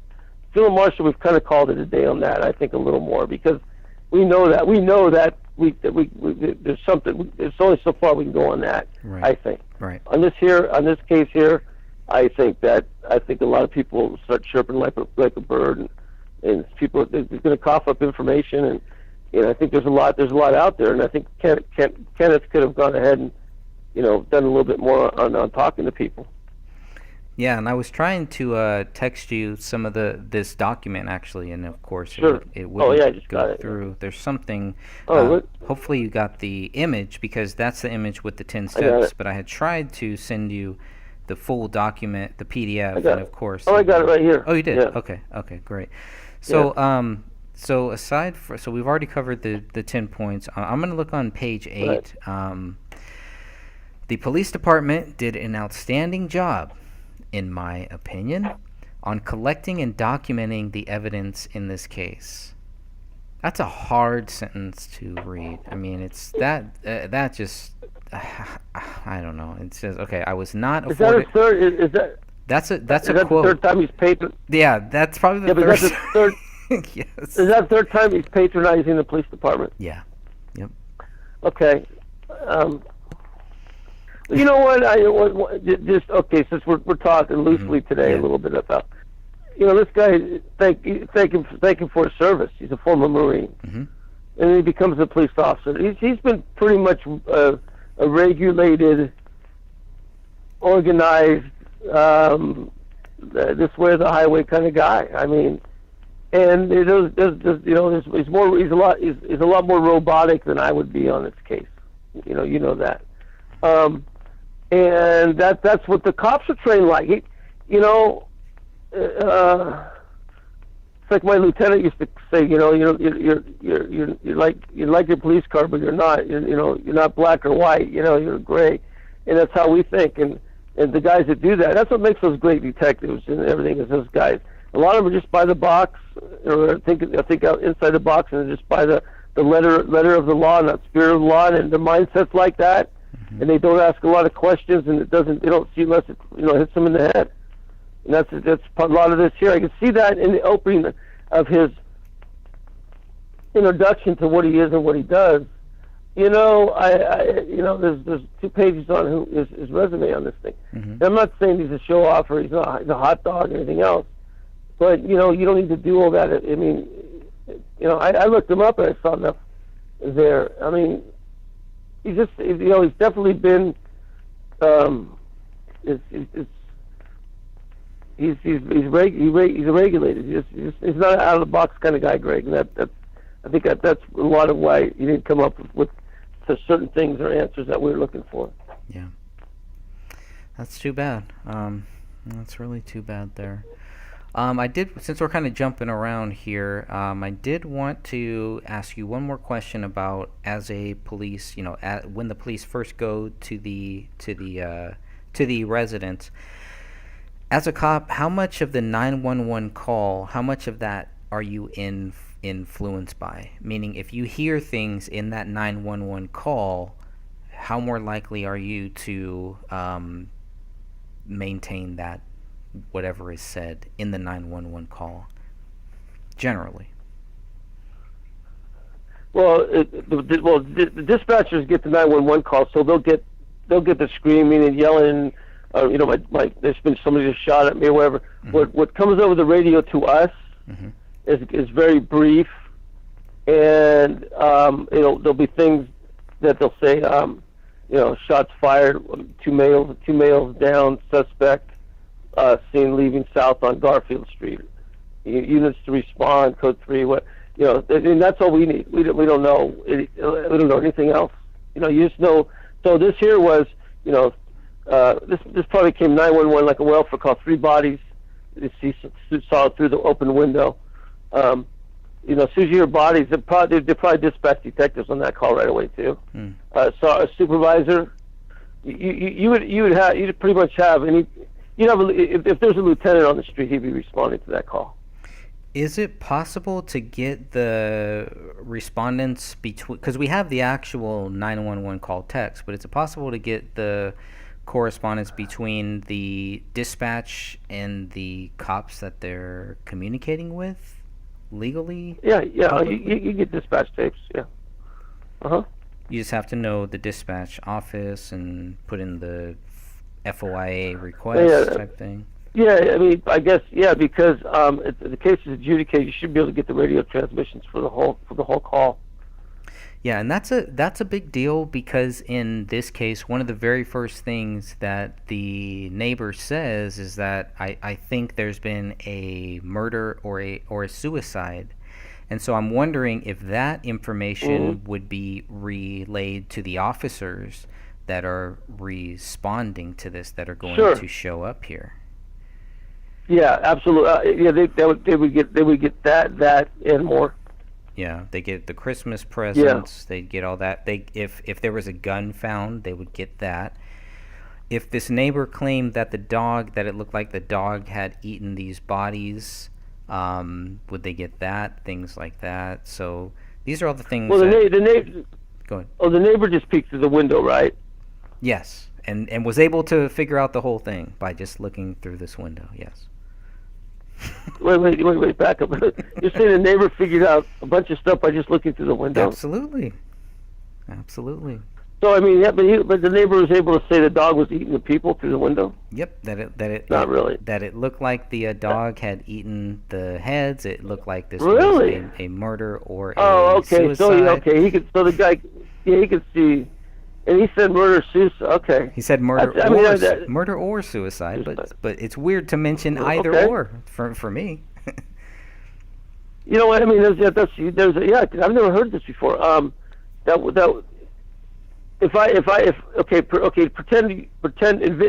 that you just walked up and you look through the window. I was 911. I see 3 bodies and this and that. And the dispatcher is going to ask him questions, or as he's looking through the window. So there's some things that they asked. Maybe he said like, yeah, I see. No, this is the you first see a gun, thing. yeah, I see a gun. The first thing, after giving their name, the first thing this person says is, I think there's been a murder or suicide next door. Those are the exact words. That's the first thing. Okay. You know what's interesting is that it almost sounds like he had to be the guy who heard the shots. It hit, so him saying murder or suicide is interesting. Yeah, okay, that's interesting because why would you? I would say I see 3 dead bodies in here. I mean, I don't know, murder or suicide. I mean, that's kind of strange a little bit. I think it's strange, yeah. Especially the very first things. But yeah. But it'd be curious to hear what. Yeah, it is. Yeah. What would you? Okay, if you peeked through the window and saw 3 bodies laying there, you would say. I would say help. I would say help. Please get somebody here as fast as you can. Yeah, there's a dog there's 3 bodies. Something like that. Right. Sure, and that's what I mean. Yeah, 911. There's 3 bodies on here. To send whatever. Yeah, but this it looks like a murder suicide. Wow. I mean, what? That's why you talk to the neighbor. You know what? Who's this neighbor? I mean, I would go and talk to this guy now and right away and say, what you saw this and why did you say? I'm just curious why you would say murder suicide, or there's your interviews. Yep. I mean, yeah. I mean, good point, Greg. Excellent point. So after that, a little down in the same 911 call, this person also states that there's a pile of bodies and one like the head has been eaten off, and this person says, I suppose by the dog. My husband thought that they were dummies, but the hands look real.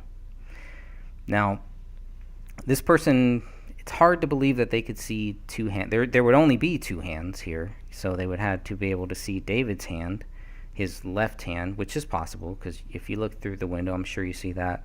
And then Ranya's hand is the only other hand, which is not in a visible area for where this person could actually see them.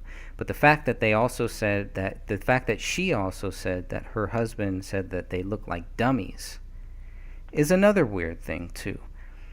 There's a lot of weird things with this 911 call here. Did it, do we know how close the neighbors were with David and his family? David had lived there for 1 year. The person who made this particular call, because both of them, there's a wife who makes this call, and then her husband also calls 911 sometime during this. So the husband is the one who sees dummies. His 911 call is very different from his wife's. So, but wait. This is husband and wife. They're married, right? They're married. They're in the same. They live in the same house. Okay, and one of the wife goes over there first. And they're both calling 911? They have both called 911. Yes, they have both called 911. That's unusual. That's weird. Yeah. If you're with your wife, wouldn't you just have her call? You just call 911. I mean, why would you call at the same time? Yeah, that's a whole. It's a strange. That's weird. That's weird, man. Yeah. I've been like in an accident. People call 911. If I see 1 or 2 people on the phone, I don't pick up 911. I mean, that's kind of strange. Yeah. Yep. I'm gonna leave that. That's the neighbor. Isn't that the neighbor that said they heard 3 shots earlier? Yes. So you have 2 neighbors. The husband said that he had heard shots. When he was questioned later, he said that he had heard what sounded like 3 rapid fire shots. He wasn't able to give a certain time, but once he was kind of forced to kind of narrow down that date, he said it was around December 9th, which is way after all this. Then we have another neighbor who said that the shots probably happened sometime between Christmas Eve and New Year's Day. More than likely on Christmas Eve is what that person said.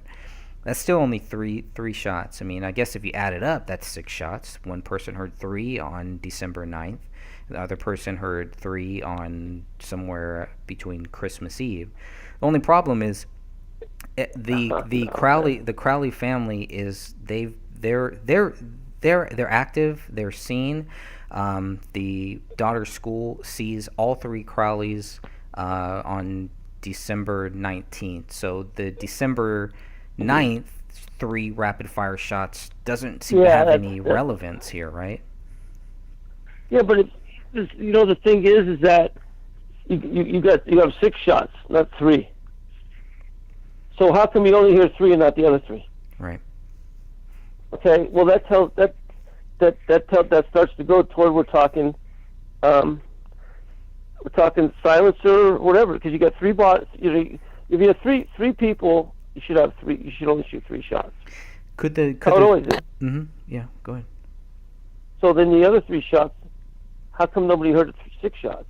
That tells me now that starts to talk about we have a silencer involved. Right? And so what you're going to do is you're going to shoot the 3 shots. Hopefully, and that says, oh, okay, it's double homicide, suicide. We got 3 shots. You got a silencer. Nobody would have heard any shots. There you go.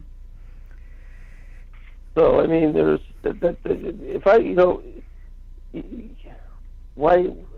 going to hear, if there's 6 shots in that house, there should have been 6 shots heard, because they heard 3 of them.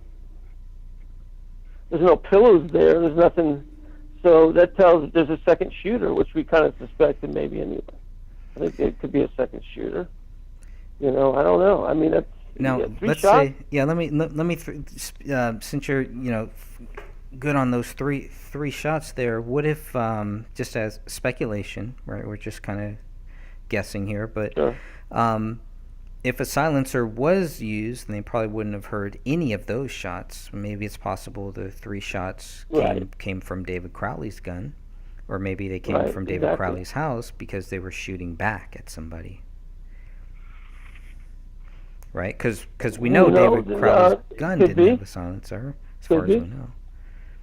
Well, okay, let's say that they shoot Camille twice in the head, then they shoot the baby. All right. Mm-hmm. David comes upon this, and he shoots 3 shots. Then they shoot him, and they don't hear that. Mm-hmm. What if it was? What if he did? What if he came into a self-defense position? I mean, this is something we didn't talk about before. Is the neighbors only recorded hearing 3 shots, not 6, but we got 6 rounds spent in the house, and it wasn't 3 shots. 20 days, in between 20 days later, it wasn't 3 shots and 3. There's I mean, really. So we only have 3 shots heard. You would have heard 6 shots. So maybe he came. Maybe those guys, the knuckleheads, were at the house, and they were. There's no sign of forced entry. I mean, the back door was cracked, which means that was an open door. They could went out. They went out that way. But you only hear 3 shots, but there were 6. I think. And the 2 shots that 2 shots didn't hit anything. Yeah, Catherine is pretty much making that same point. I don't know, Catherine, if you can. Oh, good. If you can join us here, Catherine, at any point, please definitely. Yeah, it'd be great to hear Catherine's voice. Yeah. So you made up. That's a very good point, Greg. Yeah. I just didn't want to interrupt because you guys are so good right now. Go. Oh, you're just saying that. Hey, how you doing? I'm good. How are you? Good. No, I miss you guys. I want you on here. I know. I was asking Sophia too, and she's cooking dinner. Oh man, she's making enchiladas and rice. I'm like, oh yum.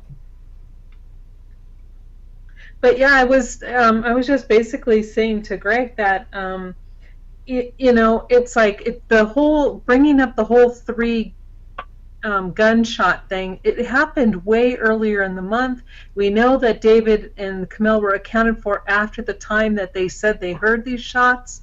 So why is it normal protocol? Maybe that's what I should be asking. Is it normal SOP that an officer would still include that in their report, or would they let why would it be written if they know that the time frame is the family was accounted for after these gunshots were supposedly heard? Well, the officer who wrote the first initial report, that's the information he got. But I can tell you, I'm doing a case right now where there's a whole date that's off just from the police officer's report. It happens. So either it's a mistake or they changed the other report, or an addendum report has a different date. Because there's a big timeline in there. Okay. So, but yeah, I mean, we are confirmed there's 3 shots heard by neighbors, right? Right. I think they heard them. Something on? What did they say? Like the first week or 2 of December, Greg? I'm trying to remember. Yes. It was like really early in. Yeah, and we know that David and at least Kamel, maybe I don't know. Okay, when Sophie and I did a lot of tracing of the telephone conversations and following the timeline for David and Kamel's phone calls, David's phone calls and communication via his cell phones stopped it, real early. Kamel's actually went further. She, I think, was something like December 15th, which was after the date where they supposedly heard these gunshots. So, you would think, maybe I'm wrong, one would think that, that whole idea of 3 gunshots being heard would just kind of be kicked to the side. The police would then in their report state, the neighbor said this, but then we found out this. But it doesn't seem to happen at all. They just kind of leave it. Yeah. You know what? I mean, maybe we even question if those were even gunshots on the night. Maybe you heard something else, Yeah, Sophia was saying too. You're right. That's a good point. Sophia was saying maybe they were fireworks. Yeah, I mean that's the place. That area is kind of rural enough. Somebody might go in the back. I think somebody go in the backyard and shoot off a couple rounds. I think could shoot off a couple rounds. I mean, but the second time, the second date for those gunshots, those are interesting. Yeah, and Sophia just put here in the chat on YouTube where she states, we found David's communications stopped on November 26th, and Kamel's communications stopped on December 19th, according to their cell phone records. There was nothing, David didn't make a call or anything after December 26th. And we actually have no one really saying that they saw them other than people who are part of the Gray State team. And then Kamel's later, which, I really find odd. And I know this is not even Kenneth Main's report. See, this is why I stay out of it, because I go off on tangents. Yeah, but no, you got to remember, you guys brought something up too, is that maybe that David was not around when they were killed. Maybe he was drug off and kept because he went out of communication. Yeah, he went out of communication. That doesn't sound right. They got a hold of him and maybe held the family hostage. Okay, and then what happens is that the 3 gunshots on the 9th are Kamel, right? Has 2 of them. The baby has 1. They drag him back, right? And they go ahead and they shoot him. But what I'm saying is that if there's 3 gunshots before, but the communications are what, almost a month apart, as far as their cell phones. Yeah, I mean, Kamel was till the 15th of December, right? Sophia's found it was the 19th of December. Yeah, and here's the thing, from a medical perspective, their body's in the state of decomp that they're in. It's in the early phases, early to moderate. And this is kind of where I'm really upset with the coroner, because the coroner knows better, and they write early to moderate. And, the police walk in, and in every single report says advanced stage of decomposition, advanced. Okay, they have no clue what they're saying. Advanced would be where they actually start to become skeletonized. You don't really see that in other than the areas where maybe the dog actually did chew on some. And I don't believe the dog ate all of it, but I do believe the dog chewed on some of them.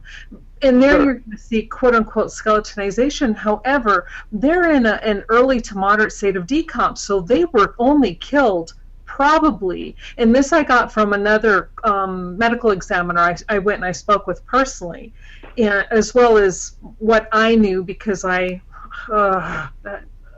not trying to tout myself, just letting you know. I have a deputy coroner friend, and then I got to go hang out with them at the Sacramento coroner's office, medical examiner's office. So I got to see this stuff firsthand. And so when you're looking at these bodies, you're like, this is not advanced decomp. This is early to moderate. So they were killed for, the medical examiner said 4 to 7 days, 10 days at most prior to being found, which then moves their date of death somewhere around the 7th to the 10th of November, or January, maybe the 10th to the okay, they were found on the 17th, so maybe the 10th to the 12th or 13th of January. So their bodies had not been there that long. However, looking at their bodies, you see where they did sustain some form of blunt force trauma. And David's body, and Camille and Rania still had food in their stomachs. Just nothing that the bodies show and speak match up to anything that is written in their reports. They don't match. Well, it's like with Rania's broken rib. How did she sustain a broken rib? Right, and I was I had asked this medical examiner that too, and that was another thing I wanted to just briefly touch on, was where her rib is fractured. That is an extremely difficult area to fracture a rib. It's up underneath the armpit, so it's in that area, and how that just doesn't fracture without some form of outside pressure. And you would think that if their medical examiner, Dr. Lelinski, she did state that there's a fracture on the third rib, blah blah blah, but the police and no one takes it farther, which that should have been a huge flag where they're like going, wait, this is off. Yeah, that's what I thought. Yeah. I'm sorry, Greg. No, that's great. That's great. What I'm afraid of, from looking at this, is, the suffering. I'm trying to, like I said, put myself in that house. If I was the person that looked through the window, and what do I see? And if I've seen the crime scene photos, of course, is, there's I just don't, like I said, I just don't see it as a snap decision.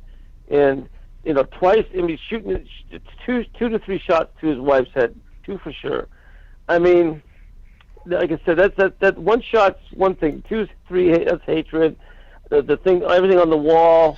I'm thinking, in the time of death doesn't match when the bullets were heard. Maybe those were warning shots back then. I don't know. Maybe the family might have been held hostage for a week. I don't know. Right. It's David. Was David brought back later? The crucifixion position. The baby's arm, being off. There's just so much more to it, and I don't know. I think like I told Greg earlier, I think that this is a case of death. I think there's a shot to get a case like this opened up, and I think it's because they use some real amateur idiots to do the hit down at a certain level. I think in some ways, I do. Right, and in the reports too, when I was reading, because one of my first questions at the very beginning was, why did they not do a laser or a string as part of Joe Cooksley? And then I'm reading in the reports later where he says, hey, do you want us to do this to get trajectory to try and find out how and where this blood spatter was coming from? And it was the police, and I can't remember which officer it was that stated it, but one of them wrote back and says, no, we don't need that. That's crucial. It's crucial evidence to know where these shots were coming from, or if they believe they were shots, where did these injuries occur, but they didn't find that important. And I'm like, whoa, okay, it just boggles my mind. It's just laziness. I don't know what it is, but the round that was shot in the ceiling. I keep going back, and the things that I've looked at, and you guys have looked at, these suicides and these, there's, homicide, suicides, what have you. There's no hesitation shots. It's basically one shot. That's it. It's, it's not one in the ceiling, one in the floor.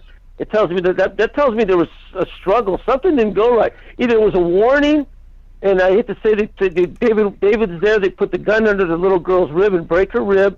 Then they shoot over her head, or something. I mean, it's to make him suffer before they killed him. Mm-hmm. I don't know. This crime scene is too violent for a murder, for double murder, suicide. Right. This is. I think about this. I think about Manson's Helter Skelter, what they did there with Sharon Tate and everybody. This right. is almost on the same realm, and we know that was a murder. You see what I'm saying? Right. It's too damn messy. It's too messy, I think, Catherine. You know? And I so agree with you. And the thing too is, on my video on the blood spatter, you see movement. There is somebody, and I'm assuming it's probably Camille, but as someone is being hurt, they are moving. It's like, and I'm sure you understand this, when you walk in or you see something, immediately you're like you start to piece together what could have happened. Right. And in my head, I'm watching her trying to dodge. Either is she being beaten? Well, I see a lot of medium velocity. I don't even know if I cannot see high velocity from gunshots. And if there are 4 gunshot wounds to the heads, people's heads, there should be high velocity everywhere in that house. And there's none. But yet there's a lot of cast off and medium velocity. And as I'm watching this movement of this blood and the directions, and you're watching the flows, and you're imagining this poor woman trying to get away from who's hurting her, and yet that's not even covered. Yeah. It's not even thought of in. Well, yeah, exactly. The other thing too that comes on to that is, remember the size of the pieces of skull that were laying around. Okay, so when you get now I researched all the .40 caliber photographs on Google Images I could find, and I don't find any that blows out on an exit wound blows out a 3 by 2.5 inch piece of skull. Thank you. All right, you don't see that. But blunt force trauma or beating somebody with a baseball bat will dislodge chunks of skull. Yes, and what gunshot wound is going to leave straight lines on skin that is attached to the skull? What dog is going to leave lots of straight lines? Not even one. There are straight lines all over the flesh that's still attached to that skull piece. And they have an open knife at that scene with all 3 of their blood on it, and you see straight edges on skin. I'm sorry, it's not hard to deduce that had to have come from either that knife or another sharp object, but it wasn't a bullet and it wasn't a dog, and it wasn't, but yet they don't even look at that. And I'm just like, oh goodness, I wanted to shake them. Sorry, being violent. I don't need to be. Hey, you know what? You're in a violent world. It's okay. Well, I mean, it's true. Oh, it's just so frustrating. I'm sorry, Greg. I took you way off topic from the Maine's report, and it was so interesting. Okay, I'll let you guys go back to Maine's because we were way off on the Maine's report anyways. But I mean, it was kind of like, okay, I think we've covered a lot, covered as much as really I wanted to on the whole Maine's thing. I mean, we could go on and on about how great he thinks that the police did, and so much of this, and how David, even on reading on page 9 of the 27 pages by December 2014, David was obviously feeling the pressure of his attempt to make the movie. It was equally obvious through his emails and interviews with people who worked on this project with him that he was passionate about the project. It also appeared to me that he was frustrated with people that didn't have the same intense passion or energy. David became increasingly withdrawn, it seems, which is not true. I mean, where is he getting this if it's not from Eric Nelson's film? Is he talking with people who worked with David? Does he take that time to talk with them. I mean, that would have been good, because this is stuff that they would have told him. This is the stuff that they told us, that they told me. David was in a dark place, blah blah blah. Everything was bad, yeah. and I'm just wondering, all of this stuff that Kenneth Maines is talking about David, is this just is he just repeating what's in the 94 pages of police reports? I mean, Mm-hmm. I don't know. Well, also he watched the video. He watched the video. He's coming to some of his own conclusions and opinions of what he's saying. I mean, he's talking about that his wife seemed to adopt his anti-government ideologies, and so he's starting to look at her. Right. And it's like he goes back and forth, but he writes. Everything after the murders in Comel's blood, it leaves David Crowley as the person more likely than not responsible for these homicides. So it's written in her blood, so he's the killer? That's basically what he's saying. That is. Just because it's misspelled, which we talked about, that David would not. This guy was meticulous. He's a filmmaker. I'm a TV guy. I make sure I go over dot my I's and cross my T's as much as I can. I don't want to look like an idiot. This guy was not an idiot. He would have spelt that right. If that was spelt correctly, it would take half of what we're talking about away. It would have burst our bubble. I'm telling you right now. That being misspelt, that's no way. That was an illiterate part of the sloppy hit. They screwed that up. I think that's a real big. I think it's a huge smoking gun. Yeah, that is. I do. I really do. I agree on that. Filmmakers. Yeah, I mean, these guys. You gotta be perfect. I mean, look at any of these guys. It's just. I mean, even if it's a lousy movie, it doesn't mean anything. The guys are perfectionists. Yeah, really. Yeah, you're right. And how many times in any of David's writing samples that you even see in the house, how many times do you see him spell a word wrong? There you go. I didn't see it. He doesn't, right? He doesn't. No. There, you know what? See, guys. That's how we're moving on to that. This is important. These are these little nuances that this guy would not even think about. I mean, it's like. And I know this. I've seen his Facebook stuff. He writes intelligible. Absolutely. We don't make mistakes, but no, not. We don't make them like that. And that thing was spelled. It was almost like it was an anger on the wall too. Yes. It wasn't like he would have wrote it nicer. I mean, this was a sacrificial religious thing. If they were going to blame him on that as part of some ideology. Or whatever, and it's not. No, it's a sloppy crime scene. And yeah, I think the more I looked at it, they were looking for things. They got nervous. They got out of there pretty quickly afterwards. The missed shots, the missed shots into the ceiling in the basement, whatever. They got to get a question the heck out of that.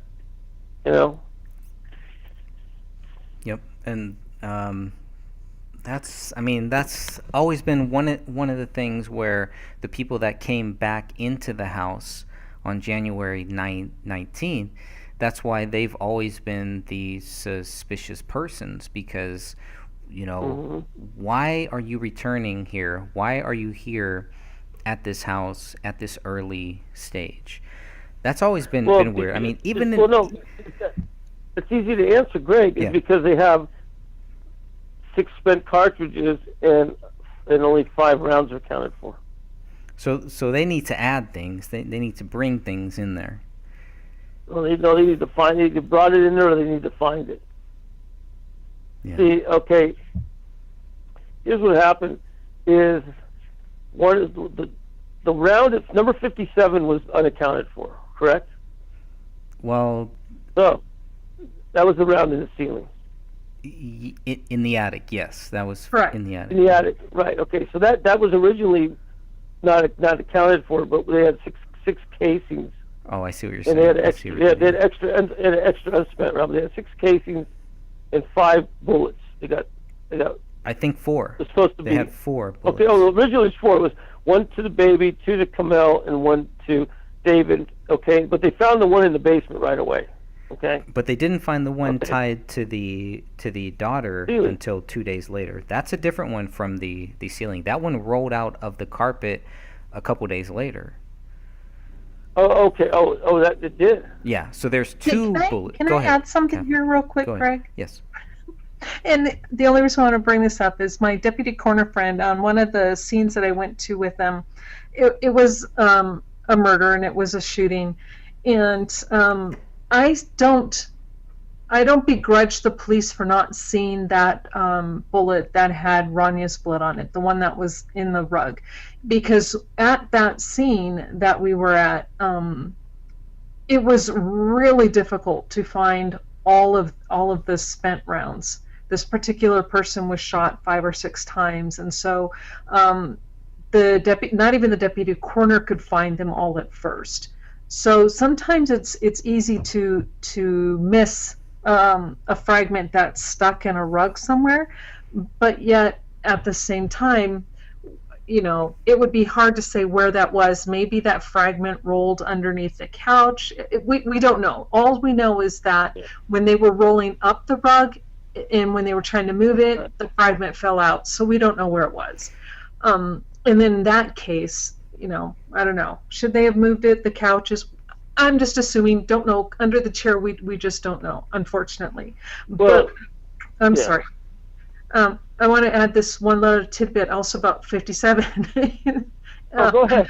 I know I beat things into the ground, and it's like I am just too opinionated at times. But number 57, I do not believe that the ceiling was shot at the beginning, just because there were a myriad of police officers, at least 10, 5, 6, between 5 and 10 police officers and investigators that were there. There were 4 or 5 crime scene techs that were there, and then the cleaning crew, which showed up afterwards. And cleaning crew, they're going to be looking everywhere because they have to clean everything. So they're going to be looking up, they're going to be looking down, because there's blood by the door, there's blood on the other wall, all around this area of the front door when you walk in, where the ceiling is. And then for me, what tells me right away that there was no bullet hole in the ceiling on January 17th is because on February 18th, when was it Detective Bone, or was that who went in, Greg? There were 2 detectives. I think it was Detective Bone, but it could have been the other one if there was another one with the letter B. But he states his exact words were an obvious defect. Mm-hmm. He opened the door and he saw an obvious defect before he even entered the house.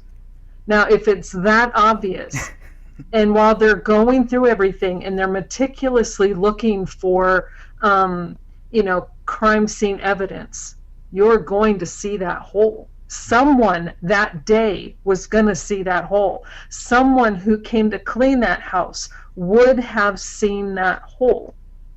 But the fact that this obvious defect was missed for a month by everybody, and then all of a sudden Chris Klein calls up and says, I think you guys missed something. Red flags everywhere for me. Yep, and you're talking about Detective Brian Bone, and Detective Sean McKnight was the second one. So when they both walked into the house 1 month later on February 18th, 2015, that's what they saw. That was one of the first things that they saw. They decided that they were going to look up because somebody told them to, and boom, there it is. There's a big hole. So what would be okay? So if we go with that, what would be the reason they would put a hole in there, shoot another hole to be discovered later? Great question, because yeah, go ahead, Catherine. Here we go. Because at this point they still had 6 casings and 5 fragments. Right, exactly. That's what I was saying. So they couldn't recover the other bullets, so they put that one in there to match up with the 6 casings. I totally agree with you. Totally agree with that. Okay. Well, okay, but there's no blood on that. But there's no blood on it. So Yeah, all of the other ones there was do? there was Kamel's DNA's on the bullet in the ceiling. No, that was David's DNA, but no blood, no tissue, just. Oh, okay. So just DNA, no blood, no tissue. Right. So okay. So that didn't strike any part of his flesh or anything else. That just his fingerprint could be DNA, and we got the one into the basement also. So basically we have we got 2 misses. Right. There's 2 misses. There's Exactly. 2 Kamel. Except Okay, so there's 2 misses. I'm sorry.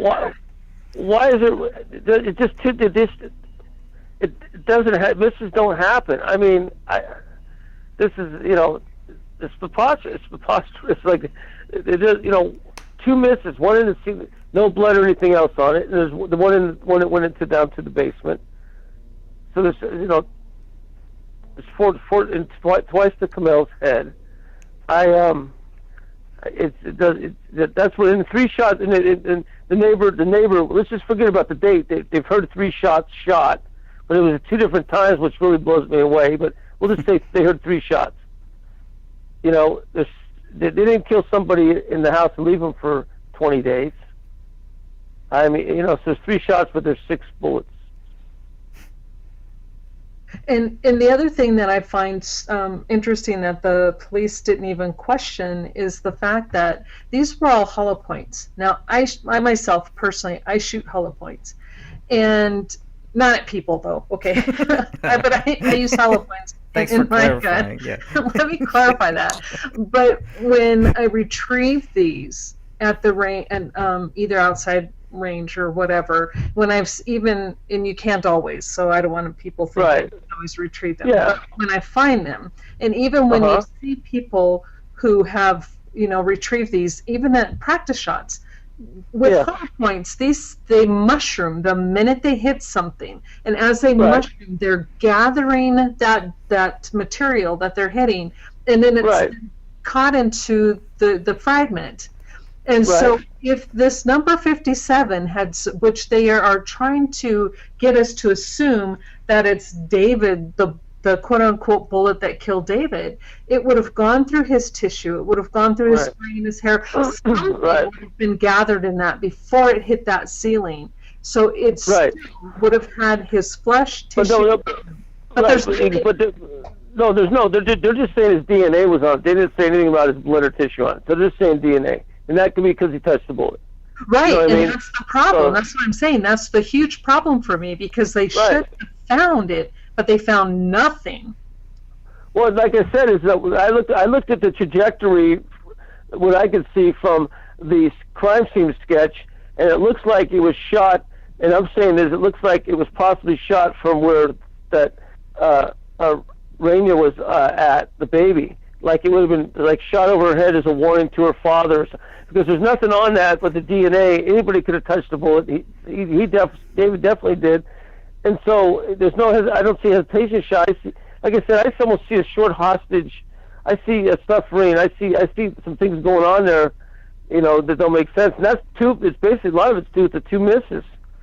I mean, it's just wow. There's a couple different other reasons that the bullet went up into the ceiling, and I'm not satisfied with that, Yes, I mean, oh my gosh, if I could be jumping up and down right now, well, I can, but you can.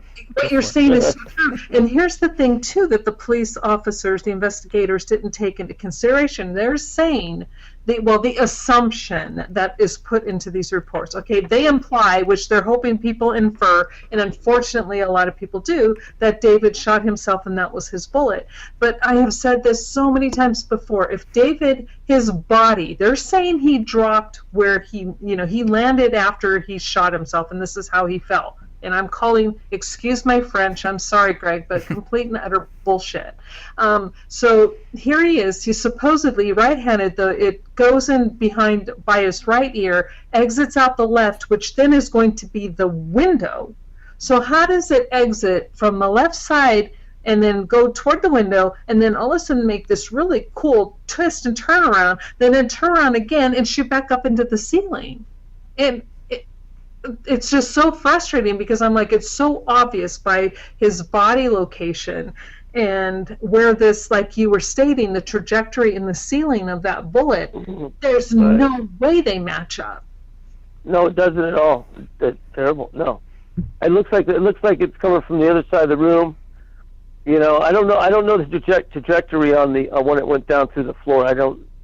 But even then, I mean, that shooting down to the floor is almost a warning shot. I mean, you know, it's just like somebody, you know, they got the drop on them, and you know, something. It just wasn't that quick. You know. But there's 3 shots heard, but there's 6 bullets that have been shot in that house. Oh, it's just so sad. Yeah. Doesn't add up. No, there's so many things that don't add up. Absolutely. Catherine, you were talking about a case similar to what happened with item 53, where they missed a bullet. Similar to the one that they missed in the in this carpet. How did they find that in that case that you were talking about? How did they find the bullet that they were missing, and how long did it take? Well, the deputy coroner, what they did, because they were on scene and they're double checking everything. All I can tell you is what they saw, and it's when we got back to the office, they got all their photos, did all of this stuff, and as they get back and they're looking at the pictures that they took, they then noticed an extra wound on the body that they didn't see on scene. And this just goes to show that you kind of have to give everybody in this field some benefits. You know, you have to give them some leeway. You can't always pick up everything when you're first there. And so that's why they're looking at their photos to see if they missed something. And then they noticed that there was an extra bullet wound in the abdomen that they had missed, because it was, you know, really pretty close, I guess. And they're like, oh shit. So then they call the officers on scene and they're like, okay, look for another either casing or bullet fragment or something, just to make sure, because at that time they didn't move the body. They got there, went on scene, took their photos and did all this stuff. And it was kind of like a joint effort between the deputy coroner and then the investigators on scene. And the main difference is they knew this was a murder. They had already had their suspect arrested. They found him on scene with the gun, etc., etc. But yeah, they found their mistake by looking at the photos that they took. Interesting. Okay. Good to know. Let's see. We have one of our good friends here posted a couple questions. Did Maines suggest staging in his report? Then this person points to page 9. I find the following looking at the crime scene photos that have relevance to me. Allah Akbar written in blood on the wall. This is done to either stage this scene to look like something it isn't because it is the motive for the event, or it is for shock value. So, yeah, there are a lot of things. Here we go, page 14. Here's another one. Go to the ascent paragraph. He theorizes David killed Kamel and then used the laptop after, and that is why her blood is on the keypad. It's all we're talking about this staging, you know, whether it's David Crowley or whether it's somebody else. That's pretty much is what it comes down to, is a stage scene. And the problem with thinking that it was David Crowley is we're just not seeing it here. There's just really nothing that would help us prove, you know, or help, pretty much to see why David Crowley could be guilty. And I mean I definitely think that everybody who has looked into this case is open to that at some level we want to see, where is the evidence, where is this proof here that would show that David Crowley is guilty, and we keep coming back to that. Well, yeah, you remember when we found David Crowley's blood in the kitchen, and there was a couple other places, but it was very little.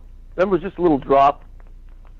Well, there were drops in the kitchen, but they don't know whose. Right. They don't, but they never tested it. So yeah, that's Crowley's blood. That was David Crowley's blood. They tested it.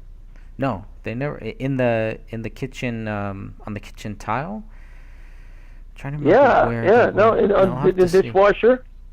No, that was never tested, as far as I remember here, because that was item. No, that was item 22. Was it 21 and 22? I think, right? I don't have it in front of me.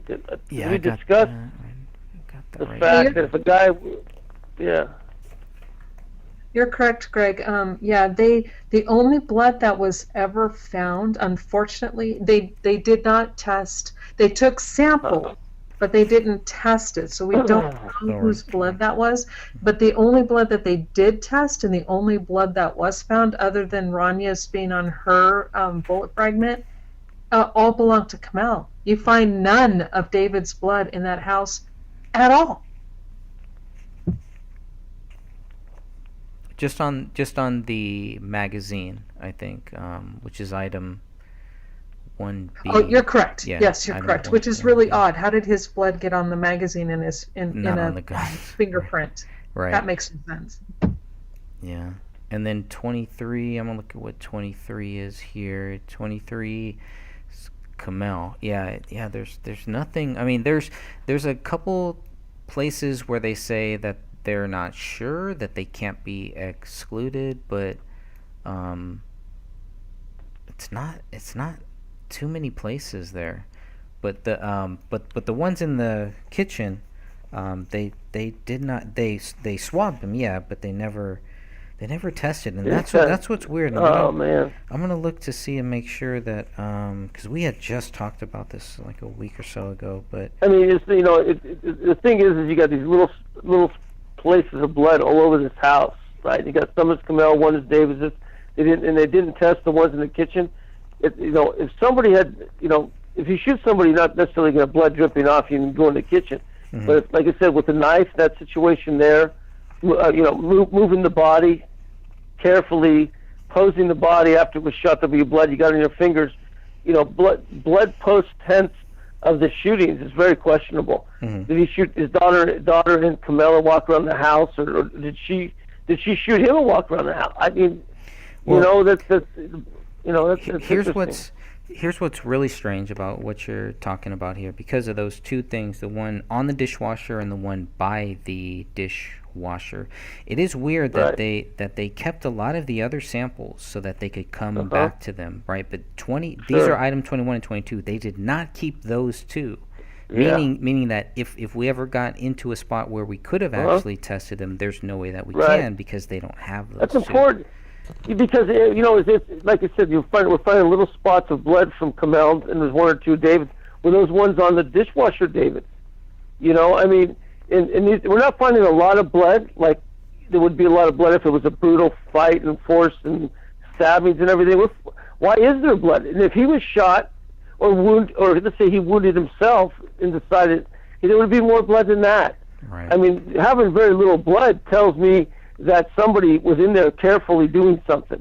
You get my drift? Because it's a bloody, messy crime scene, but now you find a little bit here and there, like a little fingerprint. You know what? That's the kind of crime scene. If there's a little fingerprint, there's a lot of fingerprint blood. That's what it is. Why is there so little everywhere else? There should be no blood anywhere else except the living room. Technically, right? That's right.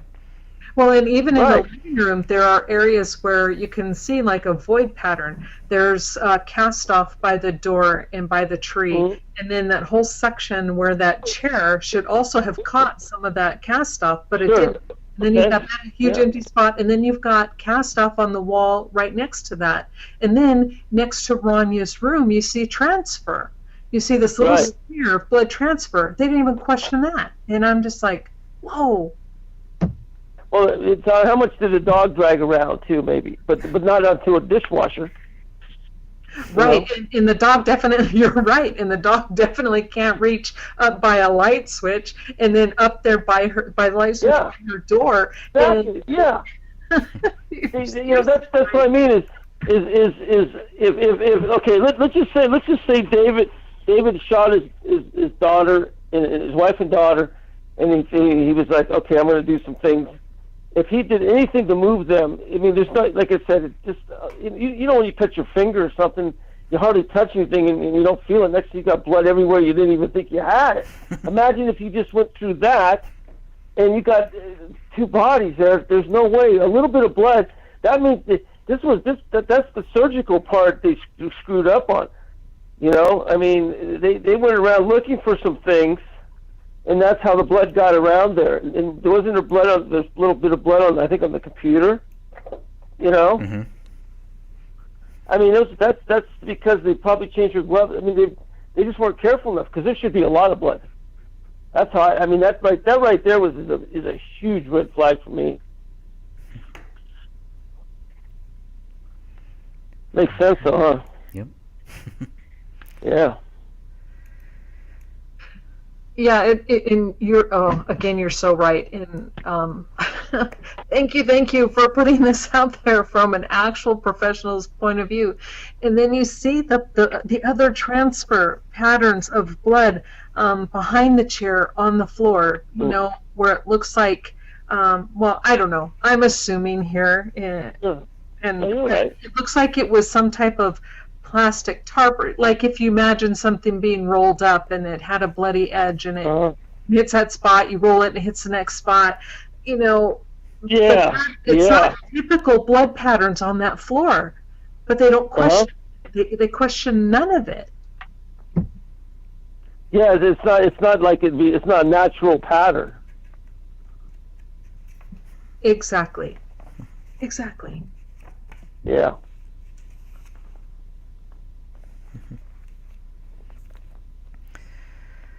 Well, any final words here on Kenneth Maines or anything else that we've talked about here? We've covered a great deal of topics. So. Well, before I jump off here, I'm so sorry, Steve. I'm so sorry. Go ahead. No, go ahead. Let's keep going. You're right. Well, before I jump off, because I'm going to jump off here real quick, is I just want to say thank you, Steve, for, listening to this first part. Like Sophia just said, she said, can't wait to go back and listen to this again. I've missed some key information on this call. And, I agree. Thank you for bringing light to this case and for giving insight that the rest of us just don't have. And thank you, Greg, for doing this. And I hope you guys have a great night. Awesome. Well, thank you for chiming in, because you bring a lot of common sense to this thing.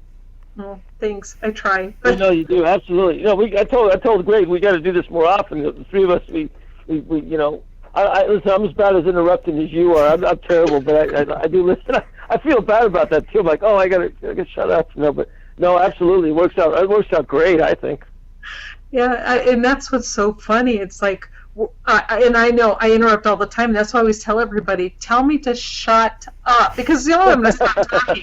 Just say, Catherine, shut up. Anyway, but thanks, you guys. You've been great. And next time for sure, Sophia.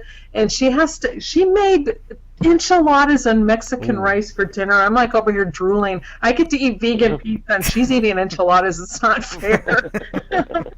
Yeah, so we definitely need to do this again. So you guys have a great... All right. Thank you, Catherine. You too. Thank you. Awesome. Always great to have Catherine on there too. It makes it fun. Yeah, it's awesome. All right, my friend, I'm going to wrap this one up here. Any final words here? So if you had to grade Kenneth Maines, would you give him a grade right now, or would you plead the fifth on that? You know what? I would say there's nothing new under the moon, man. I mean, I don't see anything on there that did anything more for me than looking at the police reports and the pictures and everything else. There absolutely was nothing new. I mean, but that's okay. That's why we're here. That's right. I still have my book out there, Ultimate Prey. So if anybody's interested, it's on Amazon. And that's about it. Maybe we'll talk about Mariposa here next time. Yes, definitely. We're going to come back and talk about that. Ultimate Prey. Let's see. Ultimate Prey. And just type Greg, in... you have books out there too. Greg's an excellent author, so you got to plug your books there, buddy. You got some good stuff. I know. I'm really bad at that stuff. I am too. I tell you, if I can sell 3 a month on Amazon, I'm a lucky guy. I wrote it for the story. With labor and love, huh? Yeah, well, this is a great story here, and you can get it on Kindle too. Okay, cool. Yeah. And the Sure. paperback, yeah, definitely want to get the new paperback on that one. That would make a great Christmas present. I will talk to my wife about that. All right, my friend. Oh, cool. Go ahead and hang All on right. here, and I'm going to shut this live stream down.